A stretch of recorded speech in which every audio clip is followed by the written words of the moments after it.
Hey guys, how are you all? Welcome back to my channel. If you enjoy then please like, share and do comments. To say Namikaze Minato was having a bad day would be an understatement. His last month has been living hell for him. He was finally finished with the last pile of paperwork, the devil's spawn that continued to haunt all cages. Today, the Yondaime was in another session with the council regarding his wife, who has been missing for the last month. This along with the pressures of being Hokage was bringing Minato to his knees. His wife, Kushina, was pregnant with his child, and being a Jinchuriki, she was vulnerable to having her tenant, the Kyuubi no Yoko, released from the seal and wreak havoc upon the world. This could potentially kill his wife, but being an Uzumaki, she had quality life force, and because of this she had a chance to live through Kyuubi being extracted. But all the same it worried Minato. Nonetheless, the fact that his wife and child were in danger. He barely controlled himself from tearing apart the village when they first went missing. That was the day they felt the wrath of the Yondaime. Minato sighed and ran his hands through his yellow blonde hair, which felt greasy and dirty. He looked down at himself, feeling pathetic at the fact that he couldn't do simple things like clean himself, or eat 3 full meals anymore, and even sleep through the night anymore. His Jonin outfit was worn out from being worn all the time. He was up constantly looking for his wife, on the manhunt with Anbu. The trail had led to somewhere in the village, making it an inside job. He gritted his teeth thinking about that fact. He knew as Hokage he had to protect the village, but it felt like he couldn't even trust the village. He only had 4 months. 4 months until his child would be born. Minato slammed his fist on the desk in front of him, splitting it in half through his sheer force. The Anbu in the room flickered into appearance in front of Minato, alarmed at the noise. He looked up and started sweating, then said with a fake smile, "Sorry there, just frustrated today." The Anbu looked at one another and nodded, then flickered out of view. Minato sighed and pushed the desk to the side. He got up and grabbed his Hokage robes, preparing to go to another meeting when the door to the office opened. Minato grabbed his robes and turned around to look at his predecessor walking into the room. Hiruzen Sarutobi looked at Minato with sympathy on his face. He was an elderly man, but still had more power than anyone in the village except Minato. He had shorter gray hair and a goatee, and the eyes of experience. He has on his old cage robes that covers him all the way down. He gently closing the door behind him. He walked forward and took a seat in one of the chairs. "What can I do for you, Hokage-sama?" Minato asked. "Please Minato, we are equals. You know to address me as an equal now," Hiruzen said. Minato sighed and looked at Hiruzen, who had a serious look on his face. Hiruzen took the pipe he had been smoking and said, "Minato, you need to rest. You have been working constantly." Minato slid his robes on and said, "There is too much to get done." Hiruzen took a look at Minato and said, "You haven't even showered or eaten well in the last few days, have you? Work's keeping me going." Minato snapped at Hiruzen. Hiruzen raised his eyebrows in question and Minato looked down, ashamed that he broke like that for that 1 second. "It's okay Minato. I can take over. You need to rest, take a day or 2 off," Hiruzen said, trying to reassure him. "I just want to be the first to hear when she is found. I've been dying to find her. And I'll be the first to tell you as soon as she is found, but you need to clean up." Minato finished arranging himself in a presentable manner and looked at Hiruzen when the door to the office slammed open. Minato and Hiruzen looked towards the door where there was a teenager with spiky gray hair and a face mask in an Anbu outfit out of breath. "Minato-sensei, Kakashi, what happened?" Minato asked. "We found her, Hokage Monument, top of the cliff," Kakashi said in between breaths. Minato's eyes widened and then instantly he was gone in a yellow flash. Hiruzen looked towards Kakashi and said, "Well done Kakashi. Go home and rest now. We will take care of everything." "Hi, Hokage-sama," Kakashi said, and slowly walked out. Hiruzen stood up with authority and snapped his fingers. In front of him Anbu appeared around him. "Follow Minato and assure that everything is under control," Hiruzen ordered. "Hi, Hokage-sama," the 4 Anbu around Hiruzen said in unison and flickered away. The Kami no Shinobi was going to make sure that nothing else happened to Minato and his family while he was around. He promised it on his life. Minato flashed into appearance at the top of the cliff where laying there was Kushina, unconscious and breathing heavy. She was surrounded by different Anbu. "Kushina!" Minato shouted and darted over. He knelt beside her and lifted her in his arms. The Anbu all knelt and were at attention. "Your orders, Hokage-sama?" An Anbu behind Minato. "I will be issuing orders for our Hokage," said Hiruzen behind the group. The Anbu stood and turned, looking at their previous Hokage, and shouted in unison, "Hokage-sama. You are to investigate this and look for any leads as to who might have committed the crime of taking Kushina captive, and follow up on any leads. I expect hourly reports," the Sandaime Hokage commanded. "Hi, Hokage-sama," the Anbu shouted and dispersed. Minato was still kneeling next to his wife, cradling her now in his arms. He had a look of relief on his face, a trail of tears going down his face. Hiruzen knelt down next to Minato and said, "Let's get her to the hospital." Minato nodded and stood with his wife in his arms, and they both disappeared in a flash. It has been hours now since Kushina was admitted. Minato was waiting outside the room, standing almost a guard, but impatient nonetheless.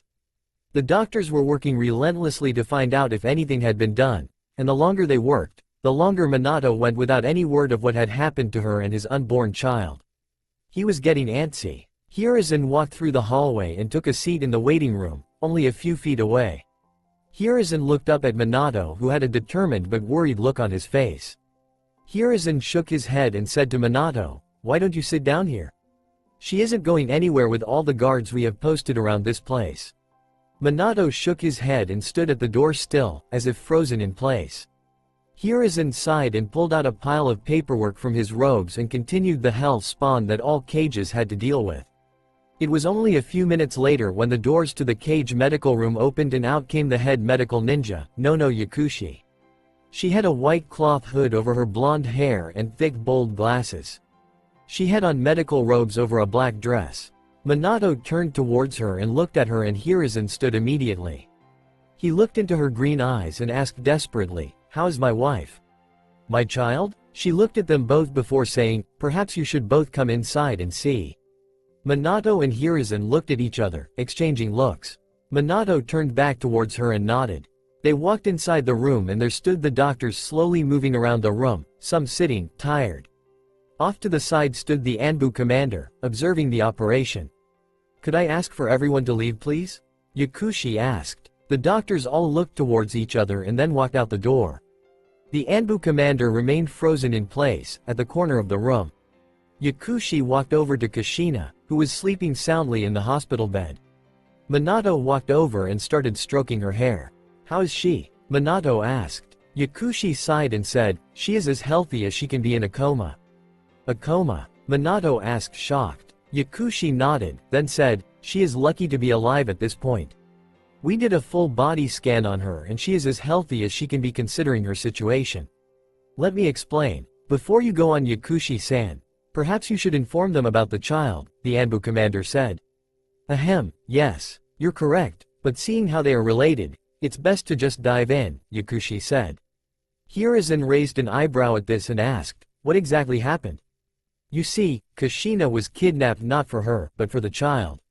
We found after scanning over the baby that he was." "Did you say he?" Minato asked. "Yes, Hokage-sama. Your child is a baby boy," Yakushi said. Minato smiled at this thought and nodded for her to continue. She cleared her throat and said, "After scanning over the boy, we found that he was altered." "What do you mean altered?" asked Hiruzen.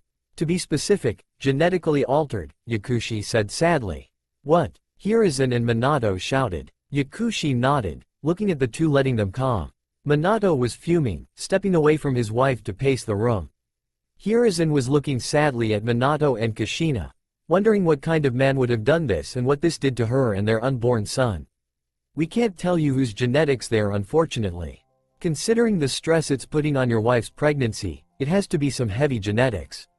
"You said she was healthy," Minato said. "She is, but the stress on her body is the reason why she was put into the coma. We expect her to wake in 2 weeks." Minato nodded at this, then turned back to his wife, stroking her hair tenderly. Hiruzen looked at the scene in front of him and sighed internally. He knew this was going to be a long few months now that she was back, and what's more, now they had to worry about the child. 4 months later, Jiraiya, Minato, Kushina and Hiruzen were inside the Hokage office. There were seals glowing around the room, alerting the people in the room to the fact that they weren't going to be disturbed. Minato was sitting behind his desk, Kushina seated next to him.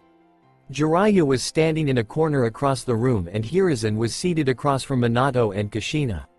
The last few months had taken its toll on Minato and Kushina.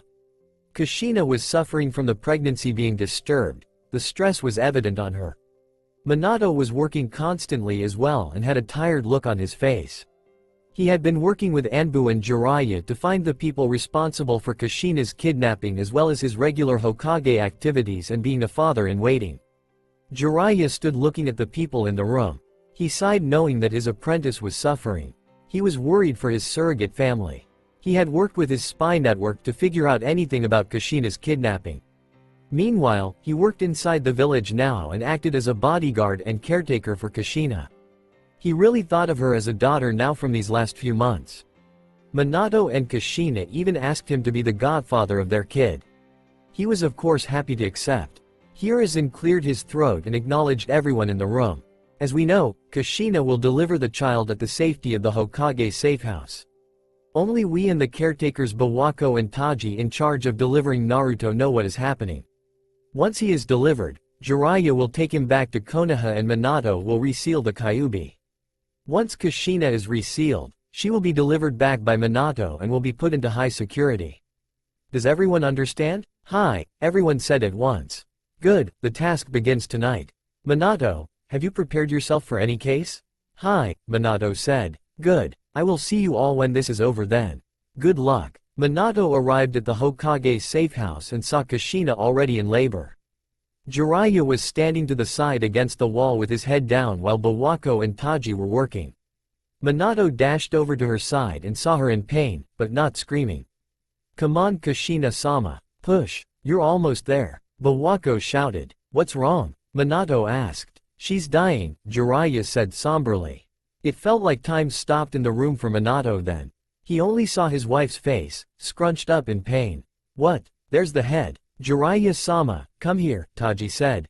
Jiraiya got off the wall and walked over, ready to help. Minato stepped away from his wife and watched the scene unfolding before him. He saw Jiraiya standing, ready to hold his godson. He then saw Naruto, his son born before his eyes, crying. Kushina was breathing slowly now, more heavily. Bawako and Taji were working diligently now, working on Naruto and Kushina fast. Then Minato saw the Kyuubi seal weakening.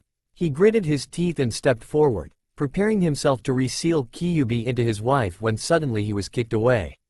Screams ran through the room then, as Bawako and Taji fell to the ground with kunai protruding from their necks. There was a man now standing in their place, a mask on his face and a black cloak over his body. He held Naruto in his arm with a kunai ready to kill him. Naruto! Minato shouted. Yondaime Hokage, step away from the Jinchuriki or your child dies. The masked man said. Minato! Jiraiya shouted. Just calm down, we can work this out. Minato said. Do you care about your child? The masked man asked. I do, Minato said. Choose now Yondaime Hokage, the man shouted. Then he tossed Naruto up into the air and held his kunai underneath him, ready to kill him. Minato dashed across the room in a yellow flash and caught him. The man then disappeared with speed and went to grab Kushina, but was intercepted by Jiraiya, with a Rasengan, spiraling sphere, in hand. Rasengan, he said running at the masked man. The man walked then straight through Jiraiya and his attack, as if phasing through him. What? Jiraiya asked bewildered before plowing straight through the wall leading outside. The masked man grabbed Kushina and disappeared, but not before going through a half-tiger hand sign when sizzling was heard straight from Naruto's towel. Shit! Minato exclaimed before tearing off the towel and used the Hiraishin to teleport outside the house when an explosion went off. Minato saw Jiraiya kneeling in the grass, silently cursing to himself. Jiraiya-sensei! Minato shouted and dashed over to him. I'm fine, just cursing our luck. Kushina was taken just before her death and the Kyuubi isn't resealed. We have to assume the worst. Get back to the village and inform Hokage Dono of everything that has transpired. Take Naruto, Minato said. Where are you going? Jiraiya asked. Hopefully to put a stop to this before it even starts, Minato said determined. Right, Jiraiya said, taking Naruto. Jiraiya turned to leave, but Minato put a hand on his shoulder, stopping him for a moment. There was silence, then Minato said, "If all else fails, promise me you won't stop me from what I have to do as Hokage." Jiraiya froze, now afraid for Minato. He grew to like him just from him being an apprentice, but now working with him constantly over the last few months only strengthened that. Jiraiya looked at him, then at Minato and said, "I won't get in your way, and I will be the godfather that Naruto needs." Minato nodded and disappeared once more in a yellow flash. Jiraiya sighed and put Naruto down next to him. He went and bit his thumb, putting blood on the palm of his hand before going through hand signs. Kachiyose no Jutsu. Summoning Jutsu. There was a large cloud of smoke where Jiraiya stood on top of a giant toad with Naruto in his arms again. The toad had a tanto on his side and was smoking a pipe. He also had a jacket on him. "Jiraiya, why did you summon me here?" "No time, Gamabunta. The Kyuubi is about to become unsealed and we need to warn Konoha." "Let's go," Bunta said with a hop, taking off a long distance, reaching Konoha within minutes. Minato appeared in a room, and grabbed a coat hanging in the closet, his trademark Yondaime Hokage robes. He grabbed a full set of tri-pronged kunai and geared up. He stood there, patting himself down, checking and making sure he had everything. He then said, "I'm coming." And he disappeared in a yellow flash. Kakashi and Guy were walking through the streets. The masked kid with the silver hair and Anbu outfit everyone knew as Kakashi had been assigned with watching Kushina in the shadows for months, and this was a well-deserved day off. But not before being disturbed by the disturbing boy with the bowl-cut haircut and the green jumpsuit. "Kakashi, I insist we have a youthful challenge. Rock, paper, scissors perhaps? No, not youthful enough. Perhaps a lap around Konoha. Guy, doesn't something seem off to you?" Kakashi asked, sensing something afoul. "You're trying to avoid the challenge. I must reclaim my place as top rival." Guy shouted. "I'm sorry Guy, did you say something?" Kakashi asked too innocently. Curse you Kakashi and your cool hip attitude." Guy yelled to the sky. Hiruzen was working at the Hokage office on the small pile of paperwork. He seriously didn't know how Minato got through paperwork at the speed he did. He cursed himself for not thinking like Minato and continued working. He stamped a denial for a shinobi team to be sent to handle a domestic affair, sighing inwardly. All of a sudden, there was a large shockwave that felt like an earthquake and Hiruzen fell over in his chair. "Anbu, what was that?" "A large toad has appeared outside the Hokage tower, sir," and Anbu said, flickering into view. "Toad? What is happening?" "I will explain everything now, sensei," Jiraiya said, jumping in through the window. He turned and looked at the Anbu and said, "Place the village on emergency orders. Evacuate the civilians." "Hi," the Anbu shouted. Hiruzen stood and looked at Jiraiya, who was holding Naruto in his arms. "Prepare yourself. The Kyuubi is about to be unsealed if Minato fails." Kushina was rooted in place, suspended in midair because of the Fuinjutsu that is almost completely unsealed now. Kushina was however very near death, and if the seal released, then she would definitely die. She was suspended above a lake, the Fuinjutsu chained to the surrounding rocks, and in front of her stood the masked man. "How does it feel, Uzumaki Kushina?" he asked mockingly.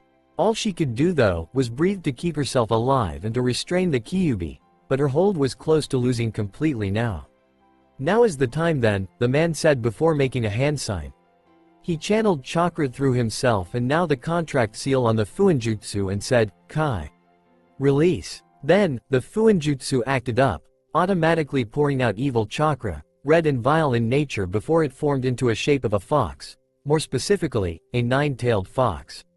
The fox unleashed a great roar before looking down at the scene in front of it. The Kyuubi no Yoko had been unleashed into the world once again. Nice? Bad? The Kyuubi is unleashed into the world once more, people. The masked man is here? What does he have to say? What's going to be different? Jiraiya is here? Of course. More fun and more intensity. Kushina tilted her head up slightly, looking at the Kyuubi. The masked man stood in front of the Kyuubi. He finally released the seal he was holding, justified with the formation of the Kyuubi. He looked at the Kyuubi and with one glance, the Kyuubi calmed. It seemed almost under control now. "Kyuubi control, complete," the masked man said. "You'll never get away with it," Kushina heavily said. The masked man took a look at her and said, What is going to stop the Kyuubi? Konoha? I intend to destroy it. Now. Not while I'm alive, Minato shouted, then appeared in front of Kushina. Namikaze Minato, still living up to his name of Konoha's Yellow Flash. I'm impressed that you managed to find me this fast, the masked man said comically. As long as I'm here, Konoha will not fall, Minato said. The Kyuubi is mine now, you cannot stop me, the man said before Kyuubi roared at Minato. The Kyuubi's tails extended and whipped out to attack Minato, but too late since Minato already flashed away, Kushina in his arms standing a distance away. Impressive still, Yondaime Hokage, the masked man said before pulling Kyuubi into some sort of space-time ninjutsu and disappearing himself along with it. Minato looked at this and frowned slightly, seeing how the spiral seemed to originate from his mask. He took a good look at Kushina and noticed how her breathing was very minimal at this point. Am I not too? She said between breaths. Shush now, it's going to be okay, Minato said. No, it isn't. I was dead as soon as I gave birth to Naruto. Promise me you will take care of him, Minato, she pleaded, losing herself now. I promise, he said, choking on his words. She slightly nodded before closing her eyes and giving a slight smile. She then went to sleep, her breathing fading completely. Minato looked down, seeing his wife dead in his arms when he saw tears slide off of his face onto her. He was crying now. Why? He asked himself. He wiped his tears quickly, then took his wife close in his arms and flashed out of existence, towards Konoha where the threat would be, mourning silently. It was quiet in the industrial part of the village. The buildings were mostly closed since it was nighttime and no work was done around these hours. The masked man landed softly on the ground and kneeled, taking in his surroundings. The buildings around him were dark and closed off. He then went through hand signs swiftly before he shouted, Kachiyose no Jutsu. Summoning Jutsu. There was a huge cloud of smoke when suddenly the Kyuubi puffed into existence, and gave a tremendous roar, alerting Konoha to the return of the Kyuubi no Yoko. Hiruzen, Jiraiya and dozens of Anbu stood on the roof of the Hokage Tower, looking around the village for any sign of the Kyuubi while villagers were subtly evacuated. If this intruder was smart, they would go to the industrial village which was close to the residential district and farther away from the Hokage Tower. Hiruzen knew this and because of this looked off towards this direction. Jiraiya stood next to him quietly now, no longer holding Naruto who was now sleeping soundly inside the Hokage Tower. Hiruzen suddenly felt a large burst of chakra, vile and malicious in nature appear. Then in the distance a large plume of smoke appeared and the Kyuubi emerged and roared at the village. Hiruzen tore off his Hokage robes and stood in his battle outfit. Anbu, we move out and defend Konoha. Hi, shouted dozens of Anbu behind Hiruzen, before dashing off into the distance to hold off the Kyuubi until their Hokage could deal with the tailed beast. The Kyuubi was engaged by many ninja from Konoha, moving to distract the beast, preventing damage that would be done. Many shouts could be heard from ninja all around. Yo, Kyuubi, over here, shouted one throwing a bunch of shuriken at the beast. No Kyuubi, over here, shouted another throwing kunai with explosive tags. Of course, none of this did anything except pester the beast, making it more enraged. The Kyuubi roared and flicked its tails around to get rid of the annoying flies. The masked man was nowhere to be seen now. Jiraiya, Hajime, came a distant shout that commanded authority. Hi, Kachiyose. Yatai Kuzushi no Jutsu. Summoning. Food cart destroyer technique. Out of nowhere, a giant toad appeared above the Kyuubi and landed on top of him causing a shockwave to spread through the village. The toad took out his tanto and stabbed it into one of the tails. And stay down you mutt. The toad shouted. Nice job Bunta. Sensei, knock some sense into this thing. Jiraiya shouted on top of the toad boss. Hi, Kachiyose. Monkey King Enma. Summoning of Monkey King Enma technique. There was a puff that appeared on a rooftop a small distance from Kyuubi and there stood Hiruzen in full combat armor and a monkey that stood taller than Hiruzen. The monkey looked around before noticing the fox, and said, So the Kyuubi has been unleashed now Hiruzen? Minato didn't do a very good job, he said. There were some things that were unpreventable, Hiruzen said. I can see this. Henge. Konga Nyoi. Transformation. Adamantine staff. Enma then turned from his monkey form into a large staff that Hiruzen then gripped and allowed to extend into the Kyuubi, smacking him in the head. The Kyuubi became enraged and flicked his tail, the Tonto flying to the wall of the village and impaling itself in the wall. Gamabunta was getting loose, so he bounced off of the beast and landed outside of the village and steadied himself. Hiruzen knew this was an opportunity, so he extended the staff again, pushing Kyuubi through the wall and outside the village. He smiled at this small victory and jumped after the giant fox. Minato appeared in the Hokage office, where Naruto was sleeping soundly. He sighed and put Kushina down on the floor of the room, directly in the center. He moved to Naruto and said, "I won't let anything happen to you if I can so help it." Minato then disappeared outside and reappeared on top of the Hokage monument. More specifically, he was standing on top of his own head. He looked at the fierce battle going on in the distance and noticed the Kyuubi getting more agitated, and it finally began to charge a Bijudama, tailed beast bomb. Minato cursed to himself silently and started to swiftly go through hand signs. Then the Kyuubi turned straight towards Minato and launched it straight at him. Minato finished the hand signs and brought out his signature tri-pronged kunai and held it out in front of him and began the space-time ninjutsu. Out came what looked like a Fuinjutsu seal but had a gaping hole in the middle of it, and in went the Bijudama. The giant purple chakra ball disappeared inside, and seconds later, a huge explosion could be heard a long distance away from the village. He smirked to himself at his quick thinking, but then felt a hand on his shoulder. He turned swiftly to find himself staring at the masked man attempting to pull him into his eye when he noticed it now. Sharingan. In the one eye hole of the mask, Minato swiftly used the Hiraishin, flying thunder god technique, and escaped. The masked man stood there for a moment, looking on at the Kyuubi, and said to himself, "The Hiraishin, what an impressive jutsu." Then the masked man disappeared in a swirl into space itself while saying, "Next time I'll be faster." As soon as I grab him. Sarutobi looked as the Bijudama launched itself towards the village and panicked slightly when he saw Minato on top of the Hokage mountain. He smiled and saw him use a space-time ninjutsu to make the Bijudama disappear. He then turned serious again at the looming threat of the Kyuubi. He gripped Enma, who was still in staff form, in his hands and charged at Kyuubi.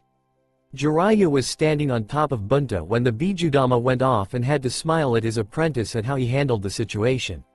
Minato wasn't an SS-class ninja for nothing. Minato looked at Kyuubi, who was attempting to attack a group of ninja. He figured the best thing to do was to trap it now that it was outside Konoha. "Bunta, I am going to trap him. Prepare to give him a beating." Jiraiya shouted. "You got it." Gamabunta shouted. Jiraiya jumped down from Gamabunta and flew through hand signs before shouting, "Doden. Yomi Numa. Earth release. Swamp of the underworld." Jiraiya saw the ground change underneath Kyuubi into a swampy mud muck, keeping the Kyuubi pinned. "Now Bunta." Jiraiya shouted. Bunta leapt at Kyuubi and started to pound at him with his sword, only to be countered by his tails, while whipping the occasional water bullet at the fox. Hiruzen was smashing at Kyuubi with his staff, keeping the beast busy with the support of Konoha Nen. Minato reappeared near the Hokage mountain, not too far from the village. He panted a little though from the exertion he put into himself on the last few jutsu. When he caught his breath, he turned and was about to go to Konoha again when the masked man suddenly appeared before him. "This time, Yondaime, we fight on even ground," said the man. "I wouldn't call having the Sharingan fighting even now, would I?" "Who are you?" Minato asked. "I am nobody, and I am somebody. Who I am is not important or relevant to this world anymore, but if you need a name, you may call me Madara Uchiha." "Impossible. He is dead." "Oh really? How do you explain me controlling the Kyuubi then? Only one such as myself could do it. No fool that follows Konoha could do it." Minato was boiling on the inside. He knew this man was probably flaunting him, but it all didn't make sense. He got past Anbu and himself with Jiraiya by his side, as well as being knowledgeable about Jinchuriki during childbirth.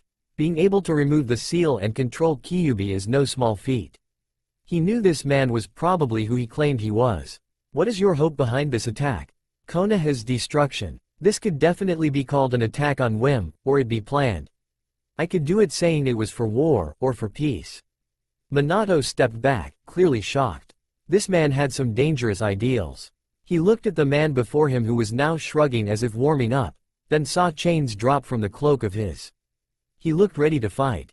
Minato took a kunai from his pocket and prepared to engage him, when suddenly the man laughed. He actually laughed at him. What's so funny? You are clueless, Yondaime. The Kyuubi cannot be stopped, unless sealed once more. I intend to stop you first, and then the Kyuubi. I will not let Konoha fall. Even after they betrayed you? Betrayed the trust that you gave them? Minato's eyes widened at this. He observed the man carefully, looking for body language before asking, what are you talking about? I'm talking about your son Yondaime. I know all about him. Minato felt himself rumble and then he growled, you stay away from him and my wife. Your wife is dead, Yondaime. I know this. There is no way she could have survived giving birth to a child of such a magnitude, the man said simply.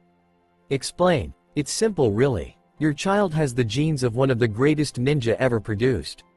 He was very much like you, a protector of the village. Minato let this roll over in his mind for a minute before his eyes widened and he said, you don't mean? Yes, he is going to gain power no one could dream of. He may even be better than his surrogate predecessor now. I look forward to fighting him in the future if he lives through the night. This ends now. I won't let you get the chance. Minato said before throwing his kunai at the masked man.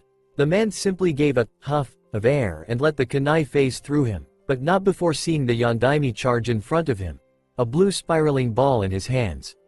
Rasengan, spiraling sphere. Of course, this attack only phased through him too. Too slow, Yondaime. The man said before pulled on his chains and whirling around to face him, only to find he had disappeared again. He sighed and turned to face the Hokage still within the clearing. He has the spiraling ball still in his hand, and was now holding two kunai. You cannot hope to defeat an Uchiha. We'll see about that, Minato muttered to himself, before throwing the first kunai, and charging to meet the man. Minato moved as fast as the kunai, behind it and planning his attack carefully. The man ran to meet him, and let the kunai phase through him. When it was done though, he stretched his hand and said, I win. Hireishin, level 2. Minato shouted and disappeared, appearing behind the man snatching his kunai between his fingers and slamming the Rasengan in his hands into the man. Damn it, he flew to the kunai from earlier. Impressed? Minato asked, then took a breath and said, now you definitely will be. Minato deposited his kunai and went through hand signs quickly before the man could recover and slammed his hand onto the man's chest and shouted, Kyaku Fuin. Contract seal. The man cursed himself and felt his control on the Kyuubi released all at once. He no longer had a hold over the beast. Then he looked up at the man who ruined all of his plans with a fire burning in his eyes. Then he said, I must hand it to you, Yondaime Hokage. Being able to wound me and sever my ties with Kyuubi is not something to laugh at, but no matter. The Kyuubi will be my plaything again. I will take over the world, and there are so many ways to go about it. Then, the masked man used his teleportation jutsu and disappeared before Minato's eyes. He had thoughts going through his mind at rapid-fire pacing, but he knew the Kyuubi was still attacking the village. He took a breath and disappeared again using Hireishin. He now knew what he had to do. Jiraiya was not having a fun time anymore. He was exhausted, firing off many jutsu and was about to call for support so he could go into Sage mode. Gamabunta was doing no better, as he was fighting Kyuubi directly. Hiruzen was getting tired himself. He was getting desperate and needed the assistance of Konoha soon. He was standing off to the side when the Anbu commander flickered into appearance next to him. Hokage-sama, Konoha is ready to retaliate fully. Fire the flares. Hiruzen shouted. Hiruzen saw the flares go into the sky and then the ninja of Konoha went at the Kyuubi with full force, holding him off, but not before the Kyuubi started to charge another Bijudama. He can still do another. Hiruzen shouted. Jiraiya appeared next to Hiruzen and said, Sensei, without Minato we can't do anything. Kacheose. Yatai Kuzushi no Jutsu. Summoning. Food cart destroyer. Out of the sky dropped a giant green toad with swords in sheaths strapped to its back. On top of the toad stood Minato, looking down at the Kyuubi who was still charging its Bijudama. He cursed slightly and started to charge his chakra, preparing to Hireishin himself and the fox. It's the Yondaime, the ninja cheered around him. Jiraiya smiled knowing his apprentice, and Hiruzen looked on, wondering what he would do. Then, they disappeared along with the fox. What the? Jiraiya shouted, before another explosion went off in the distance past the mountains. There, Hiruzen shouted, Gamabunta, go on home. You did well. I will summon Gamaken to assist me, Jiraiya said. Thanks Jiraiya. Summon me for a drink sometime though, the toad said. Jiraiya smiled and nodded, seeing Bunta disappear in a puff of smoke. Then he summoned Gamaken quickly and said, I need you to get me and Sensei over to Minato quickly. Time is of the essence. I will do my best, however I am quite ungraceful, the purple toad said. Jiraiya's sweat dropped at the toad, but shook it off quickly as he and Hiruzen jumped on the toad and took off into the distance. Minato was panting with Naruto in his arms. He was running very dangerously low on chakra. The Kyuubi had escaped from Gamatiro and was now preparing to attack Minato. He sighed and pulled out 2 scrolls.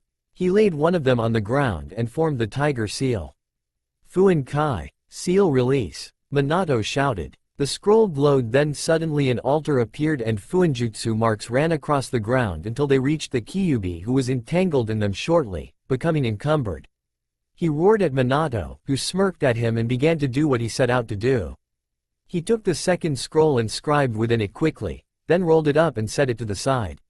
Then he flew through hand signs and shouted, Shiki Fujin. Dead demon consuming seal. There was an ominous chakra then that surrounded Minato, and behind him appeared the Shinigami. Minato looked at his son, and shed tears. He never wanted this to happen to his child of all people, but he had to protect him, and protect Konoha. I am so sorry, he whispered. There was a loud crash behind Minato and there landed the toad carrying Hiruzen and Jiraiya. Kid, Jiraiya shouted. Stay back, this is my job, Minato said. Jiraiya and Hiruzen stood together on top of the toad and watched him. They both knew what was happening as soon as they showed up, but couldn't do anything.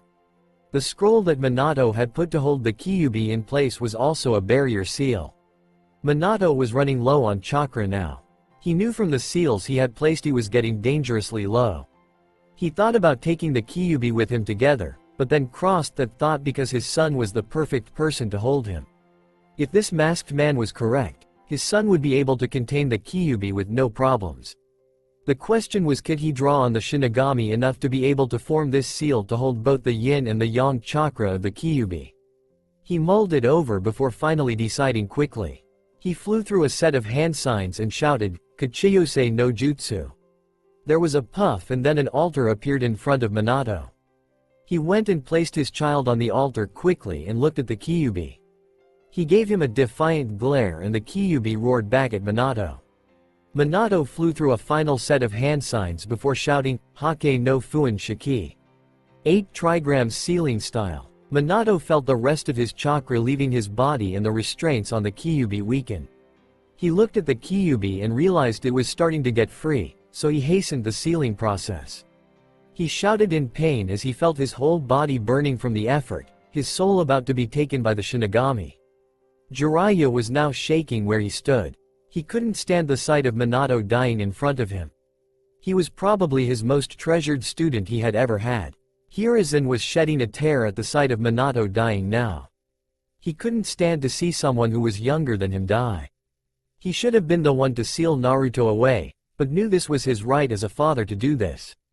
Minato was weakening in spirit now. He felt faint and was ready to give up, but with one look at his child, he realized Kushina would be up his ass if he gave up. He channeled more chakra into the sealing process now, determined to seal the Kyuubi into Naruto completely. Naruto, I suppose I should tell you everything now, huh? I know you are a strong kid, and you will surpass me one day. I want you to grow up healthy, be loved and have lots of friends and loved ones.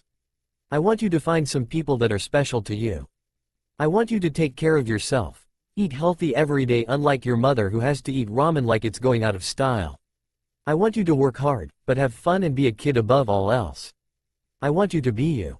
Minato was crying by the end of his speech. He wasn't going to see his kid grow up, like every parent wished they could, but it was his duty as his father to protect him and as Hokage to protect Konoha. Jiraiya and Hiruzen heard every word that the man had uttered and were shedding more tears now. Jiraiya mouthed to himself, Baka, but knew it wouldn't do any good. With one last effort, Minato gave a shout and the sealing process was completed. Minato fell over as soon as the process was over. He felt very weak, not feeling anything in his entire body. The seals everywhere around him dissolved except for the seal on Naruto. He smiled knowing he had completed the job he set out to do. "Kid," Jiraiya shouted and landed next to him. Minato gave him a weak smile through the tears he had shed in pain. He tried to speak but couldn't find his voice. He winced and then tried again, clearing his throat. "Scroll," he whispered. Jiraiya nodded in understanding. Waving the scroll he grabbed that was rolled up on the ground in front of his face. Minato nodded slightly and looked towards the altar where his child was. Hiruzen was standing over Naruto now, looking over him, giving a side glance to Minato where he smiled sadly. "I'm sorry," Minato whispered. "Don't be sorry. No one could have predicted this. Take care of Naruto," Minato said, tears falling freely down his face. "Of course," Jiraiya said, now shedding tears of his own. And with that, Minato closed his eyes and breathed his last breath. Jiraiya looked up at Hiruzen, who was now carrying Naruto in his arms. The child of the Yondaime was crying in his arms, as if he knew what was happening. The Yondaime had died protecting the village and his son. That was the way a Hokage should die. Ah man, I had the feels writing this chapter. I hope you all like it. The changes made were subtle from the series, but significant, as you all will be seeing. I love teasers. 1 week later, Hiruzen was sitting in the Hokage office, holding Naruto, who was asleep, in his arms. He was still waiting for Jiraiya to return to the village, who had carried out the mission Minato left for him. It had been a busy week not only for Jiraiya however, but for him as well. Hiruzen had been immediately reinstated as the Hokage, as a state of emergency had been declared within the village. With the Yondaime dead and with Naruto practically being questioned about everywhere, Konoha was a target for Iwagakure because of the Third Shinobi World War. Minato was Iwagakure's worst enemy at the moment, and were most likely rejoicing he was dead, but with Naruto still alive, it left him a target for assassins. Not only this, but the life of a Jinchuriki was a tough one. Anyone knew that Jinchuriki was a living hell. No one wanted to associate themselves with the person, but Hiruzen sighed as people couldn't tell the difference between a scroll and the kunai that was sealed within it. It was arrogance that led these people, he knew, but at the same time he counted them innocent. Minato knew this as well, especially after seeing how arrogant people could be when kidnapping his wife and had left instructions. He looked down at his desk where piles of paperwork were stacked orderly, and in the center lay a partially opened scroll containing Minato's last message addressed to him and Jiraiya. He got up and put Naruto in the crib that was in his office and went back to his chair, sitting back down. He looked at the scroll, knowing he had read it dozens of times, but couldn't resist reading it again, seeing how much he failed Minato, along with the fact that he was disturbed but resolved every time he read the scroll. He picked up the scroll and opened it for what seemed like the 100th time and read. Jiraiya, Hiruzen, I apologize but I must keep it short. I don't have much time, as you probably saw. I will tell you what you need to know and my final requests. The attack was planned. Kyuubi was taken control of by the masked man, of which Jiraiya will be able to tell you about in physical appearance. I learned more, however. This man claimed to be Madara Uchiha. No one should know but you two until the time is right. This is to be an SS class secret. I don't know whether to take it for word or not, but he had Sharingan and had great power, although was injured easily. I could say he is imperfect, but to be able to take control of Kyuubi is a great feat. My son Naruto was hopefully given the Kyuubi for many reasons. You probably are wondering why I even give him the power that a Jinchuriki gets anyways. I will tell you now. I love Konoha deeply still. I regret that some of its people betrayed me, but I must protect it. It is the duty as Hokage. Along with this, the masked man left me with a warning that he is out to take over the world. I believe Naruto is the person who will be able to stop this man and save the world. Naruto will need as much power as he can get for the coming battles ahead.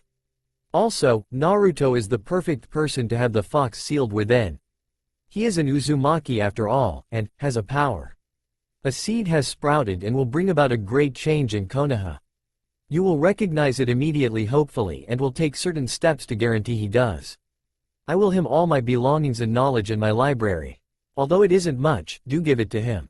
Jiraiya, I want you to find your old teammate, and give her a request. Tell her to go to Konoha with you, then show her Naruto and ask her to raise him. Do whatever it takes. I have a feeling Hiruzen, cover it up so Naruto will have died if he goes with Jiraiya's teammate. It will leave Konoha to be left alone from Iwa and will save Naruto grief in the future hopefully. He needs a family, and Tsunade may be able to give this to Naruto. Jiraiya, I pray you will take care of Naruto and protect him. He will need it soon if this man is who he claims to be. Take care of Naruto. Take care of Konoha. Take care of each other. I am with my wife soon. Minato. Yondaime Hokage. Somewhere distant in Hai no Kuni, the land of fire. Jiraiya was traveling faster than most Jonin could. He had been looking everywhere in Hai no Kuni and was about reaching the limit, and decided he needed to rest for what would be the second time in this trip. He knew Tanzaku town was nearby and decided to stop there since there was a nice inn there and he could do some research. He giggled at the thought of having a nice rest tonight, especially surrounded by some nice ladies. He took off towards the town quickly and reached it within an hour, exhausted for traveling 2 days straight again. He stepped into the town and decided to check quickly and see whether or not Tsunade was in town, since this was his mission anyways. Who knows, he might get lucky and find the legendary sucker. He walked past many of the bars and saw her nowhere, but knew he still had to check the gambling den. He walked towards that area when he heard a shout of frustration that sounded akin to an angry female bear. Yup, that's my Heim alright. Jiraiya thought to himself. Jiraiya sighed and knew that it was going to be a long night. He walked into the gambling den and saw Tsunade, head pinned against a slots machine, with a younger girl sitting next to her, sighing. Tsunade-sama, shouldn't we at least find an inn to take us in tonight? I suppose we should, Shizune. I've lost enough today as it is. Some drinks could help with this after all, Tsunade said, regaining a little of her spirit. Same old Heim, huh? Jiraiya said, walking in on their conversation. Jiraiya? What are you doing here, you old pervert? She asked. Jiraiya-sama? It's a pleasure to see you again, the girl said next to Tsunade, who Jiraiya now recognized. Hey Shizune, growing up I see since I last saw you. Glad to see that, and as for what I am doing here, perhaps we should find somewhere to talk. It's a long story. This better be good. Tsunade, Jiraiya and Shizune soon found themselves in a tavern not too far away from the gambling den. Jiraiya was now on his second drink while Tsunade was sipping on her sake. Shizune quietly sat in the corner, watching the two drink. I suppose I should get started, Jiraiya said. Konoha wants me back, don't they? Tsunade asked. Jiraiya laughed loudly at this and then sniffled. He looked at her and took on a serious look. He breathed and said, Minato and Kushina are dead. Tsunade and Shizune both gasped visibly, which surprised Jiraiya not on Shizune's end but Tsunade. But not for long as she suddenly took on a visible smirk and said, I knew the job was cursed. No way a fool like Minato should have taken it. You didn't even ask how you baka. Jiraiya shouted. This got Tsunade to shut up. He would never call her baka, but seeing his angry face made her realize that he was serious about this. She took a sip of her sake again before gesturing Jiraiya to continue. Jiraiya, now having her full attention, looked at the two and said, I can only tell you part of the story, because the rest is a SS class secret and can only be heard back within Konoha. I do need you to come back with me, but not for the reason you think. Are you willing to listen? They both nodded at Jiraiya, who smiled at his small victory. He cleared his throat and took a final swig of his drink and said, Here's what happened during the Kyuubi attack. To say that Hiruzen was angry was an understatement. He was furious. He just got finished with a council meeting and they demanded to know the condition of Kyuubi container. The civilian council wished for the child to be eradicated altogether, while Danzo, who Hiruzen knew was the leader of an underground group called Root, wished to take the child under his wing to be raised as a weapon. The Shinobi Council all offered to adopt the child formally, and raise him under their wings. But Hiruzen denied all of these requests, saying that the will of the Yondaime told him to do otherwise. Thank God he had that to fall back on. He was still assaulted by Danzo and the civilian council no less. Hiruzen looked at Naruto, who was sleeping in his crib now. He sighed at the sight of the child and looked outside at the moon falling behind the forests and mountains. He was now wondering what Jiraiya was doing and what was taking him so long. Please hurry, Jiraiya, I can't keep the child hidden much longer. Tsunade and Shizune were far from shocked from what they had heard from Jiraiya. They were appalled at what the child Naruto had already gone through in his short life in this world. Tsunade was nearly brought to tears at the thought of a child so innocent was given things like this, while Shizune was shedding tears silently. "Why are you telling me these things?" Tsunade asked. "I think you know him. I want you to come back and meet Naruto, and then decide whether or not you will raise him," Jiraiya stated bluntly. "Raise him?" Tsunade asked shocked. "Can't someone in Konoha do it?" Shizune asked. "Because he is the son of Minato and is the Kyuubi container. This makes him a target for any assassin or captor. He would be swept up by any hidden village as soon as the opportunity revealed itself." Tsunade nodded in understanding. Shizune wiped her tears up on her sleeve, and then looked at the two seated in the table. Jiraiya was sitting back against his bench with his arms crossed and his eyes closed in thought. Tsunade was taking a small drink and considering everything that she was told. "Tsunade-sama, I think we should see Naruto. He needs a family, and honestly, I always wanted a little brother. Can we at least see him?" Tsunade looked at Shizune and after a moment of thinking, she nodded. It didn't take her long to think about it. She wanted to see the child herself, and if what Jiraiya told her was true, she wanted to test something. She gave a smile to reinforce the nod and Shizune smiled a little herself. "We'll go with you, ya pervert. Let's just get a good night's sleep first and then we will head out tomorrow. If we travel fast enough, we can make it by the end of the day tomorrow," Tsunade said. Jiraiya nodded, accepting the answer easily. He stood up and went to get himself a room. Once he grabbed one he went back and said, "Get a good sleep. We're traveling at high speed tomorrow. I already fell behind as it was." The next day, Jiraiya, Tsunade and Shizune were walking out of the town slowly, not arousing attention to themselves. Jiraiya chatting idly with them while looking around. He felt an eerie chill, like something bad was going to happen, but he didn't know what. "Are you two ready to go?" Jiraiya asked with finality. "Yeah, let's get going," Tsunade said. "Excited to see Konoha again, Haim?" Jiraiya asked and burst out laughing. "Hardly," Tsunade said. Hiruzen was sitting in his office, stamping paperwork swiftly, looking over the documents. A request to send shinobi out of the village for an escort of goods to a border town. The goods were all unnecessary. He sighed and stamped it with a denial and went to the next when the door to his office suddenly opened and in walked Danzo. "Good day, Hiruzen. I hope I am not interrupting your work," the man said. "Hardly, Danzo. Please come in," Hiruzen said. Danzo closed the door and sat in the chair in front of the desk where Hiruzen was seated at. Hiruzen gave the man a good look over. He seemed as he was every day. He was bandaged all over, and was surprised to say he still never showed any pain if there was a reason for it. He was wearing a kimono of a lighter blue shade and wore the cold stare he always had. "I hope that you are well? Caring after Naruto and being Hokage is a tough load after all," Danzo said, smiling slightly. "I am just fine, thank you, Danzo," Hiruzen said sternly. "I hope that Naruto is doing fine as well. I haven't had the chance to see him at all," Danzo said. "He's sleeping currently, Danzo. In the crib there. He is always under my watch or under Anbu watch," Hiruzen said, irritated, hoping to get Danzo to back down. "Glad to hear that, Hiruzen. Danzo started. "While I am Hokage Danzo, you will address me as Hokage or Hokage-sama," Hiruzen said, gritting his teeth. "Why, even an old teammate cannot call you by your name?"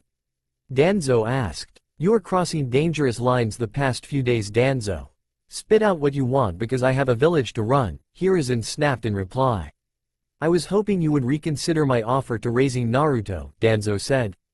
"My decision is final." "Denied," Hiruzen said. "But, you have no say over Naruto and the jurisdiction he lies in. He is shinobi." "Not yet." Danzo stood abruptly and pointed at the child, saying, "He is an orphan and will gain much by being in my organization. By turning him into a mindless, emotionless ninja? What you teach them I allow because you do much for the village's sake, but I will not hand you the son of Minato-kun. You are making a huge mistake, Hokage-sama. I promise you that this is something you will regret. Not if what I have planned for happens occurs. This conversation is over. It never started." Danzo gave Hiruzen a glare and stormed out of the office, slamming the door behind him, abruptly waking Naruto. He cried from being waken up noisily. Hiruzen sighed and picked up Naruto, calming him. He grabbed a bottle from the desk and started feeding him. He wondered when Jiraiya would return with Tsunade. Tsunade, Jiraiya and Shizune finally reached Konoha. They were now walking slowly towards the village on the road, taking a breather from their long-distance traveling. They stopped on the edge of the forest and looked towards the village. "Are you sure you want to do this?" Jiraiya asked. "I appreciate your concern, but I am positive. I have to do this," Tsunade said positively. "No you don't. Minato wants you to. I want you to. But you don't have to do it." "I want to do it," Tsunade said with conviction. Jiraiya smiled knowing that she wanted to do this of her own free will, but if he was being honest with himself he would say he was nervous for her. She left Konoha because of what she thought the village had done to her. Her lover Dan and her little brother Nawaki died being affiliated with Konoha. They both had the dream of wanting to become Hokage, and because of that dream along with the necklace around her neck she was led to believe that Konoha and that necklace was cursed. Perhaps Naruto could help her get past those two and move on. "Let's go in, shall we?" Jiraiya said with a shit-eating grin. The two girls nodded and they walked out of the forest on the road towards Konoha. Standing watch at the gates were two newly instated Chunin, Izumo and Katetsu, who would be known later as the Eternal Chunin. Izumo looked out towards the road and saw the three walking towards Konoha now, but couldn't tell who they were. He kicked Katetsu who was lounging and what sounded like snoring and said, "Hey, there are some people coming towards the village." "Probably some travelers," Katetsu said, yawning. "No, they don't look like it. Come on, get your lazy ass up." Katetsu stretched and stood up, looking out. He squinted and then held an expression of shock. "You're right, those aren't travelers. That's Tsunade and Jiraiya of the Sannin. And it looks like Shizune is along with them, supposedly Tsunade's apprentice," Katetsu exclaimed. "No shit. Well, it looks like we just let them pass," Izumo said. Katetsu nodded and yawned, taking a seat back in his chair. After a moment, Jiraiya, Tsunade and Shizune could be seen passing through the gates, giving a wave to the two Chunin. They gave a smile and waved back to the party. Jiraiya took them and led them through the streets, where civilians could be seen gawking at the sight of Tsunade and Jiraiya walking through the streets. "Is that Tsunade? Has she returned? What about Jiraiya? What is he doing here? They never show up anymore." Many more whispers could be heard around Konoha as they passed through the village. They sighed at their antics and kept walking through Konoha. Hiruzen was sitting doing paperwork now. Naruto was fast asleep also. Hiruzen stamped another paper when suddenly an Anbu flickered into appearance, kneeling. "Hokage-sama, Jiraiya-sama has returned with Tsunade-sama and Shizune, her apprentice," the Anbu said. "Thank you, Boar. You are dismissed," Hiruzen said. The Anbu nodded and flickered away, disappearing completely. Hiruzen sighed and got up grabbing Naruto. He went and walked out of the office to wait at the base of the tower for the company to arrive. Jiraiya, Tsunade and Shizune finally arrived underneath the Hokage tower. They were walking up when they noticed Hiruzen standing outside smiling, holding a bundle of blankets in his arms and was donning the Hokage robes and hat. Tsunade had to smile at the sight a little bit, while Jiraiya gave him a shit-eating grin that told him, "I told you so." Hiruzen only smiled at his old students' antics and walked up to them. "I'm glad to see Jiraiya brought you back, Tsunade. Thank you for coming and welcome back to Konoha. We have much to discuss." Tsunade gave him a small smile and nodded. Shizune was smiling brightly nearby behind her sensei and was looking on the scene with a distinct eye. Tsunade then noticed the bundle Hiruzen was holding, maternally almost. "Is that Naruto?" she asked. Hiruzen smiled and held out the bundle in his arms to Tsunade. She gave a slightly bigger smile and took the bundle from Hiruzen, looking at the child in her arms now. She smiled at him and how he had the same blonde hair his father did, and the face that he had. She pulled the blanket away from the child a little and saw the sealing mark on his belly that marked him as a Jinchuriki. She knew this would go away in time. Almost anyone would know that. She tucked the child in the blanket again and looked at his face and gasped a little. She was shocked not because of Naruto waking up suddenly, smiling up at her slightly. She was shocked because of his eyes. His eyes were forest green. Hiruzen, Tsunade, Naruto, Shizune and Jiraiya were all in the Hokage office, with the silencing and privacy seals up. It was nighttime now, but they wanted to make sure that no one was going to be interrupting their meeting. Hiruzen was sitting behind his desk. Shizune was sitting in one of the chairs next to Tsunade who was standing holding Naruto, smiling. Naruto was sleeping in Tsunade's arms and still had a slight smile on his face. Jiraiya was leaning against the wall next to his usual entrance, the window. If everything went as I thought it would, Jiraiya told you everything about the Kyuubi attack that he was permitted to tell you there, Hiruzen said. Yes. It's amazing that Minato gave his life for the village like that. It was sad to hear that Kushina had died too, Tsunade said. The Kyuubi is a formidable foe. Minato did not give his life for nothing. He succeeded in sealing the Kyuubi in Naruto, Hiruzen said. Right, but the Shiki Fuin takes a person's soul in exchange for someone else's life. What ended up happening is Minato sealed the Kyuubi completely into Naruto, at the cost of his soul, Jiraiya said. But the cost is always the soul. What's so different about this? Tsunade asked. Minato used the Shinigami as a channel in order to seal Kyuubi into Naruto. Because of this his soul was completely shattered, lost within the Shinigami's world, Jiraiya said softly. He looked down and sighed, knowing that what he did was very risky, but worthwhile. Hiruzen smiled sadly knowing that the Yondaime had succeeded where many before him had failed. He didn't know what to make of the situation at best, but he knew Tsunade being here was a sign at best. He cleared his throat and said, there is something that needs to be addressed before we can tell you what I believe should happen. Tsunade looked up at this, and nodded for him to continue. Shizune was also intrigued by this, as she was already having a little difficulty with some of the information. Hiruzen sighed and said, we believe there to be a mastermind behind the Kyuubi attack. No. We know there to be a mastermind. Tsunade and Shizune both gasped visibly at this. How could someone put together an attack on the scale of the Kyuubi attacking a hidden village? Shizune stood up at this and said, impossible. No one has been able to control the Kyuubi except for Uchiha Madara. Exactly Sensei's point Shizune. Madara Uchiha was the one who organized the attack, Jiraiya said. Tsunade gaped at Jiraiya and stuttered with her words for a minute, before shouting, Uchiha Madara was killed by my grandfather. No way in the name of all shinobi is Madara alive today. I saw him myself. He evaded both me and Minato for a while, but Minato got a good blow on him before he escaped. Uchiha Madara is alive and well, and we must be prepared, Jiraiya stated boldly. Prepared for what? Shizune asked. For anything. He knew about Naruto and what happened to him during his time in the womb. He has taken an interest into Naruto and will most certainly be targeted by him now that the Kyuubi is sealed within him, which means we must prepare for him to be trained when he is ready. I want him to be taken outside the village to be raised, Hiruzen said. Tsunade let this roll over in her head for a moment. She knew that Naruto leaving the village would raise many problems. For one thing, he was the son of a Hokage, which meant he should be under protection of the village. This could be easily solved by faking his death, but even then there would be some people that knew he was still alive, which left room for leaks. Another thing is the level of protection for Naruto. Sure, a Sannin and probably a Jonin could handle it, but even two people on that level may have no hope of taking on someone such as Madara.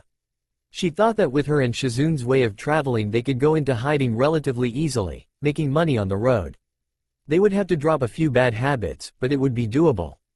I find this acceptable, but what about adequate protection for Naruto?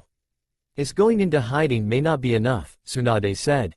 You're right. While you and Shizune alone are very good shinobi, you cannot take on all threats. Which is why Jiraiya will be with you from time to time along with his assignments for his spy network, Hiruzen said. Plus it allows me to fulfill my arrangement as his godfather.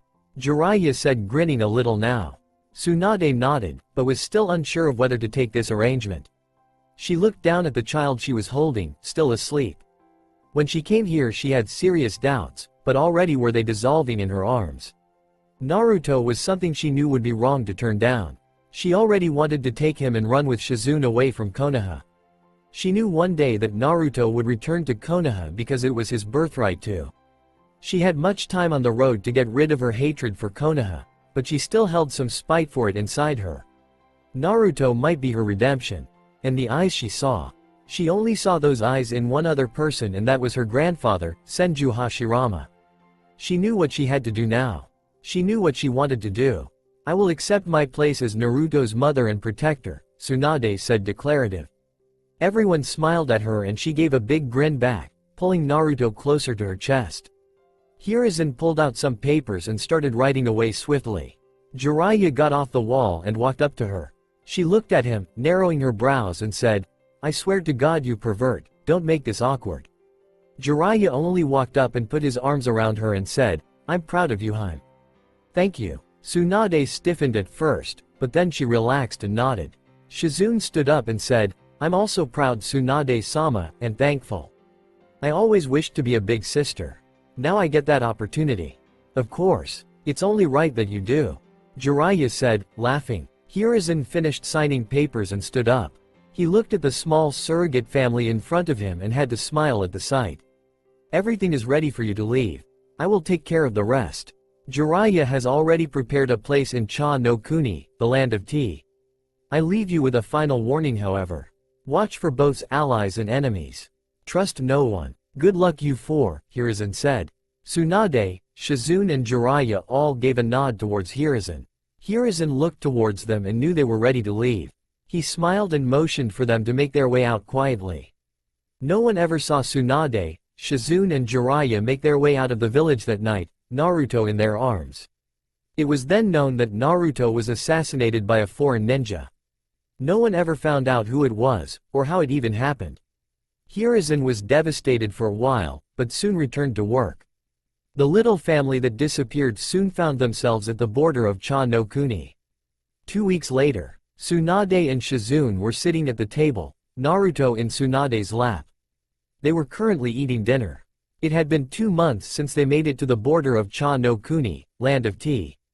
It took them a week to get to Cha no Kuni so that way they could throw anyone off their tracks who might be after Naruto or the group themselves. When they made it through, Jiraiya brought them to a little town near the mid-eastern part of the country, closer to the coast. It was close to a few larger towns and was a good location to practice medicine from all the fishing accidents that happened. That was how Shizune and Tsunade were making their living nowadays. To get anyone that might be tracking down Tsunade and Shizune off their tracks, most likely for gambling debts, Jiraiya made it a point to pay off all of her gambling debts, which had left him grieving a little on the inside, but knew that protecting his godson was more important than his money. He had plenty of it anyways from his Icha Icha series. Jiraiya always had enemies, so he decided it was best if he visited, and didn't stick around for too long. He tried to make it a point to visit at least every weekend however. This seemed to work out well since he had his spy network to lead anyways. Tsunade and Shizune soon settled into their new place and found it to be quite a homely place. Shizune and Tsunade gave it the touch that they thought it needed and soon it came to be a nice family home. It was secluded also, away from the village that they were living at, but not too far either. They each had their own room, along 2 large bathrooms, a very nice and expansive sitting room and a small but tidy kitchen. It had a nice yard in the back with some gardens that Shizune took to tending to when she wasn't busy with Naruto, studying or working. Tsunade had grown along with Shizune over the last 2 months, changing them drastically and in different ways. Tsunade turned from her old gambling and drunken persona to a changed motherly and spirited woman and kunoichi.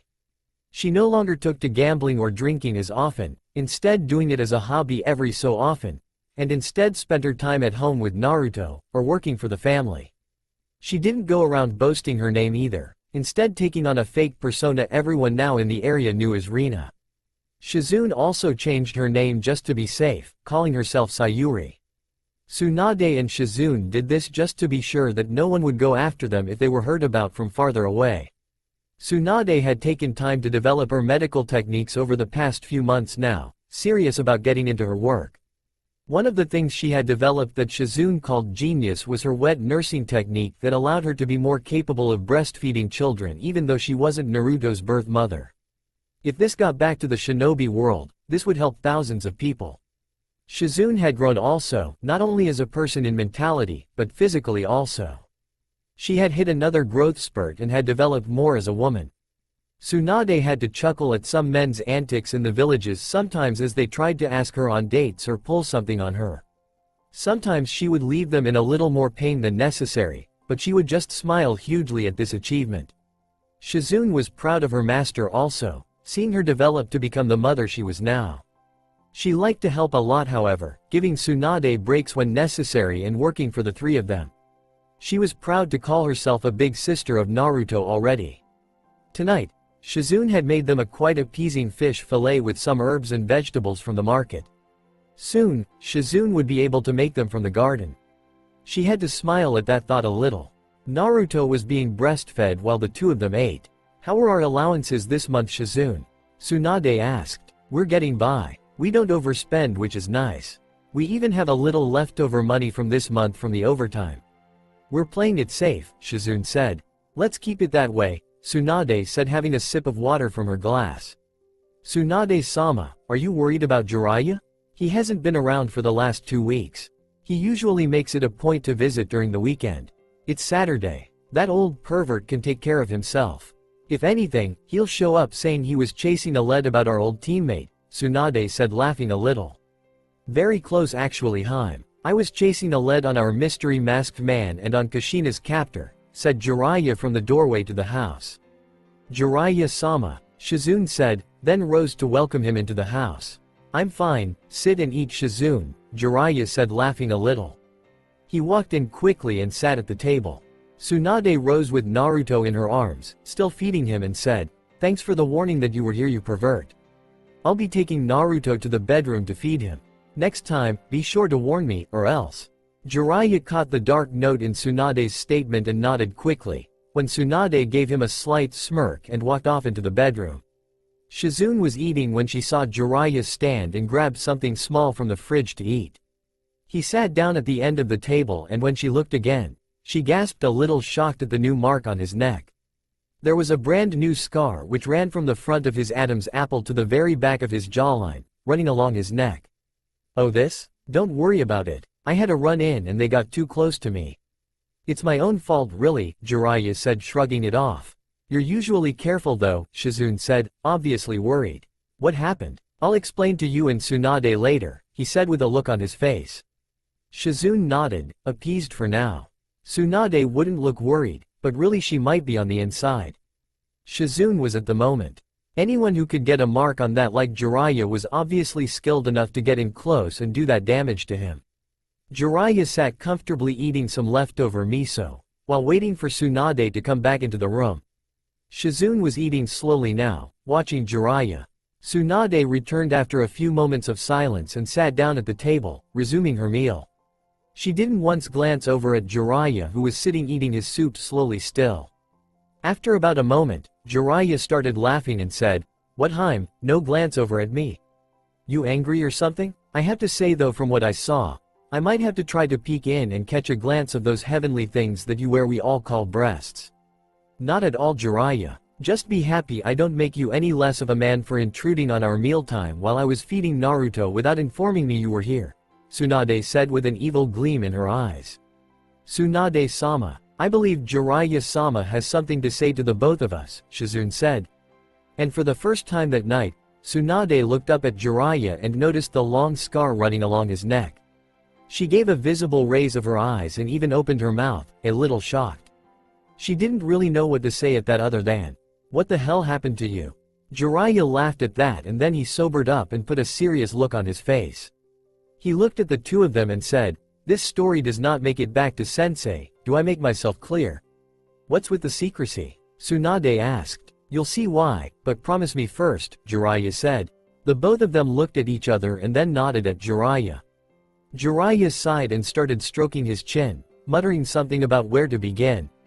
He looked up and said, "Naruto is something none of us could have predicted." "What do you mean?" Tsunade asked. "He's your relative Tsunade. He's a senju," Jiraiya said. Tsunade gasped and Shizune's eyes widened at this. Tsunade looked at Jiraiya, who wore a dead serious look on his face, daring them to tell him he was wrong. When Tsunade and Shizune looked like they were calmed down, Jiraiya sat up straight and said, "About a week and a half ago, I met a contact of mine who gave me information that someone knew more about Konoha than they were letting on. He gave me a location about a secret base in the Land of Fire and told me that this was the best place to look at." "A secret base? Is this one of Orochimaru's old labs?" Tsunade asked. Jiraiya shook his head no and said, "I went there and discovered a clan of people. It turns out they could turn into mist. They are called the Iburi clan. It seems they are followers of Orochimaru and decided to attack me. I managed to capture a man and interrogated him successfully. He gave me the location of a secret base of Orochimaru. I made sure the clan was destroyed after. I don't want Orochimaru getting his hands on that clan if I can help it. Afterwards, I went to the base immediately and found it surprisingly near Konoha. Almost too close for comfort. I went in and found some of his research. It seems that this was an old base for experimenting on children, and some other things. After looking through some logs, I found out about how he and members of Root kidnapped a woman and gave her an injection, experimental. He said he needed a child of strong ninja in order to perform the injection to increase the odds of survival. He knew his injection had succeeded, but the searches were still going on. He knew he had to leave the woman and hoped to take the child later. Get to the point, Jiraiya, Tsunade said. I already did. If you were listening you would know the same thing as I did, Jiraiya said. Tsunade thought over everything Jiraiya said and then shouted, Root. Orochimaru. They did this to Naruto. Jiraiya nodded, glad that Tsunade finally knew what was going on. Jiraiya was disgusted when he first found out what Orochimaru had done. He was unsure of how Orochimaru got away with it in the first place since he had been a part of the village when the kidnapping had happened, but it didn't matter. There were still questions that Jiraiya had. What was the point of Orochimaru doing this though? And what is with Root being involved? Jiraiya shrugged at this and said, he has always had the support of Root. Danzo may have been backing Orochimaru and his experiments but no one could say. Tsunade nodded at this, but then Shizune jumped in and said, that still doesn't explain the scar on your neck now. Jiraiya chuckled at this and said, I was hoping you wouldn't say that. Let's just say I had a run-in with someone I didn't think I would ever meet. What are you talking about? Shizune asked. Ever heard of the Kagaya clan? Jiraiya asked with a little smirk. Tsunade gasped and Shizune shook her head, clearly clueless. Tsunade was clearly shocked. The Kagaya was wiped out when they attacked Kirigakure, so how did Jiraiya meet one of the members? Did he have it? The Kekkei Genkai? Jiraiya nodded and said, it was one of the toughest battles I have fought in a long time. He was clearly high up there on a power scale, but no match for a ninja of my caliber. Jiraiya had clearly underestimated him though, and because of that, got the scar, leaving him injured. He had nicked his throat well and was bleeding profusely for a while, but recovered quickly. At least he had found out information about Naruto and what exactly happened to him. He knew that it was worth it for his godson. How has Naruto been? Jiraiya asked. He's been okay. He missed you last weekend. He can tell these sort of things, it's really uncanny, Tsunade said. Oh? Jiraiya said, clearly amused. He cried a good portion of the day Saturday, which is unusual. He's quiet. I think he just missed you, Tsunade said, with a small smile on her face. Nice to know that Gaki thinks of me. They all laughed at that.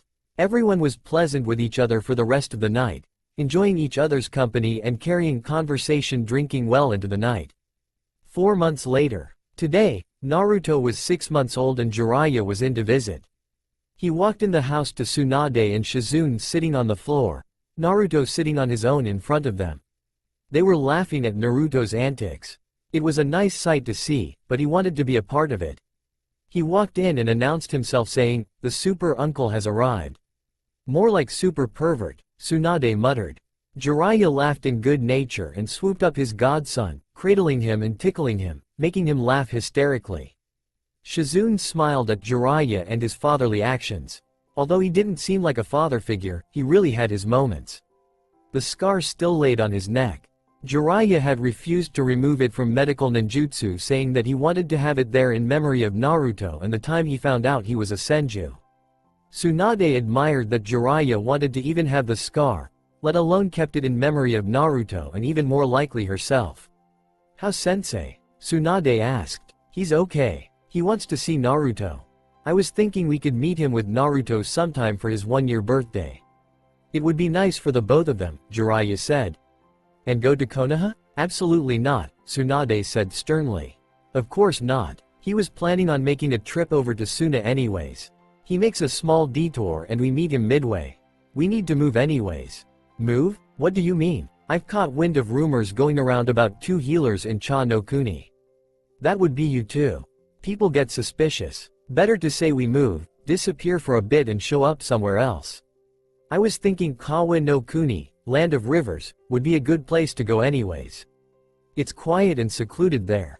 Where Takumi village is at. Are you kidding me? Ninja around the whole continent go there. Closer to Hai no Kuni obviously. I think it's a good location to practice medicine. A lot of missions go wrong there, and if you guys keep quiet enough, you can practice medicine without pushing it. Things could go very wrong, Jiraiya. I'm concerned for Naruto. And I'm concerned that if you stay here, things could go downhill very fast. At least there it's a more centralized, but still secluded location. It's near the mountainous regions anyways. You will be okay. Tsunade thought over it for a few moments, then said, I'll think about it. I'm not convinced, but if something goes down here, we will move as soon as possible. Jiraiya nodded, satisfied with the answer for now. He returned to playing with his godson and they continued their day, celebrating Naruto and how big he was getting and how fast he was growing. 4 months later, Tsunade was in the village today shopping after working diligently on a fisherman who had cut his leg and had lost quite a bit of blood. He was going to be okay, but would have to rest for a few days more than likely. She was grabbing some fresh herbs and meats for the next few days. She had finished paying for everything when something in the corner of her vision caught her attention. Standing across the street from the stall she was at was a person in a cloak, obviously observing her from the way said person was standing. Tsunade grabbed everything and left quickly, moving through the village. The person followed her subtly, but not subtly enough for her eye. Tsunade walked through the forest. Then, she suddenly dashed off and hid her chakra signature, making sure the person wouldn't be able to find her. The person made it inside the forest and was obviously looking for her after losing her so fast. Tsunade was hiding behind a tree. She saw him jump through the branches, looking around. She jumped up and yelled, "Who the hell do you think you are?" and slammed his fist into the person, when said person suddenly disappeared in a poof of smoke. Senju Tsunade, still legendary as always, the person said chuckling, voice echoing around her in the trees. "Who are you?" Tsunade asked. "A person interested in some rumors is all," the person said, now identifiably a man from the voice. "Show yourself." The man stepped out behind a tree and Tsunade jumped down to meet him. The breeze blew around them, catching the leaves making them float on the wind. Tsunade stared him down when the man drew a sword from his cloak. It was a short tanto, but had chakra running through it. She knew it was a simple, but deadly trick if he was experienced with it. "Is it true you have a son, Tsunade? I always was intrigued if you would carry on your clan. Why are you so interested in the Senju?" "Just an instinct." Then, the man sprung into action, disappearing in a shunshin, body flicker technique, and reappearing in front of her, already sword above his head in preparation for a strike. Tsunade sidestepped and threw a punch directly into the man's stomach, making him fly back. He gave a oof, signifying he had lost his breath from the punch she packed. He crashed into a tree, breaking through it and landed into another, denting it. He gave a groan but got up quickly and assumed a stance, but Tsunade was already in action. She sprung immediately on him and charged chakra into her fist, ready to make for a deadly punch. She got there and swung, but he shunshined away and instead the punch went through the tree, breaking it on impact, and then making a small crater in the ground. "Impressive. I will need more people to take you on, it seems. I will retreat for now, but be warned, Tsunade. I will be back," the man said from the tree branches above her. She looked up but he was already gone. He was fast, really fast. Tsunade sprinted home after that, groceries in hand. She arrived and saw the house undisturbed and gave a small sigh of relief, worried before that the man might have been targeting the house originally. She walked inside and saw Tsunade playing with Naruto, who was walking along the sofa, holding onto it. He was smiling brightly, his green eyes shimmering with the achievement he had just made. He had grown significantly and is very healthy. Tsunade had gotten him weaned off of breastfeeding now and he was eating food regularly now. Shizune thought it was early, but Tsunade thought she had been right doing it. He wanted him eating regularly and knew he would develop well for a child like him. "Tsunade, you're back," Shizune said. "Shizune, we are locking down. We're leaving together now. Understood?" Tsunade said sternly. Shizune looked up at her master and saw the look she wore. It was one that wasn't to be discussed at the moment. She nodded and picked up Naruto saying, "Sorry Oto, we have to get things done." Naruto looked up at Shizune and only looked at her.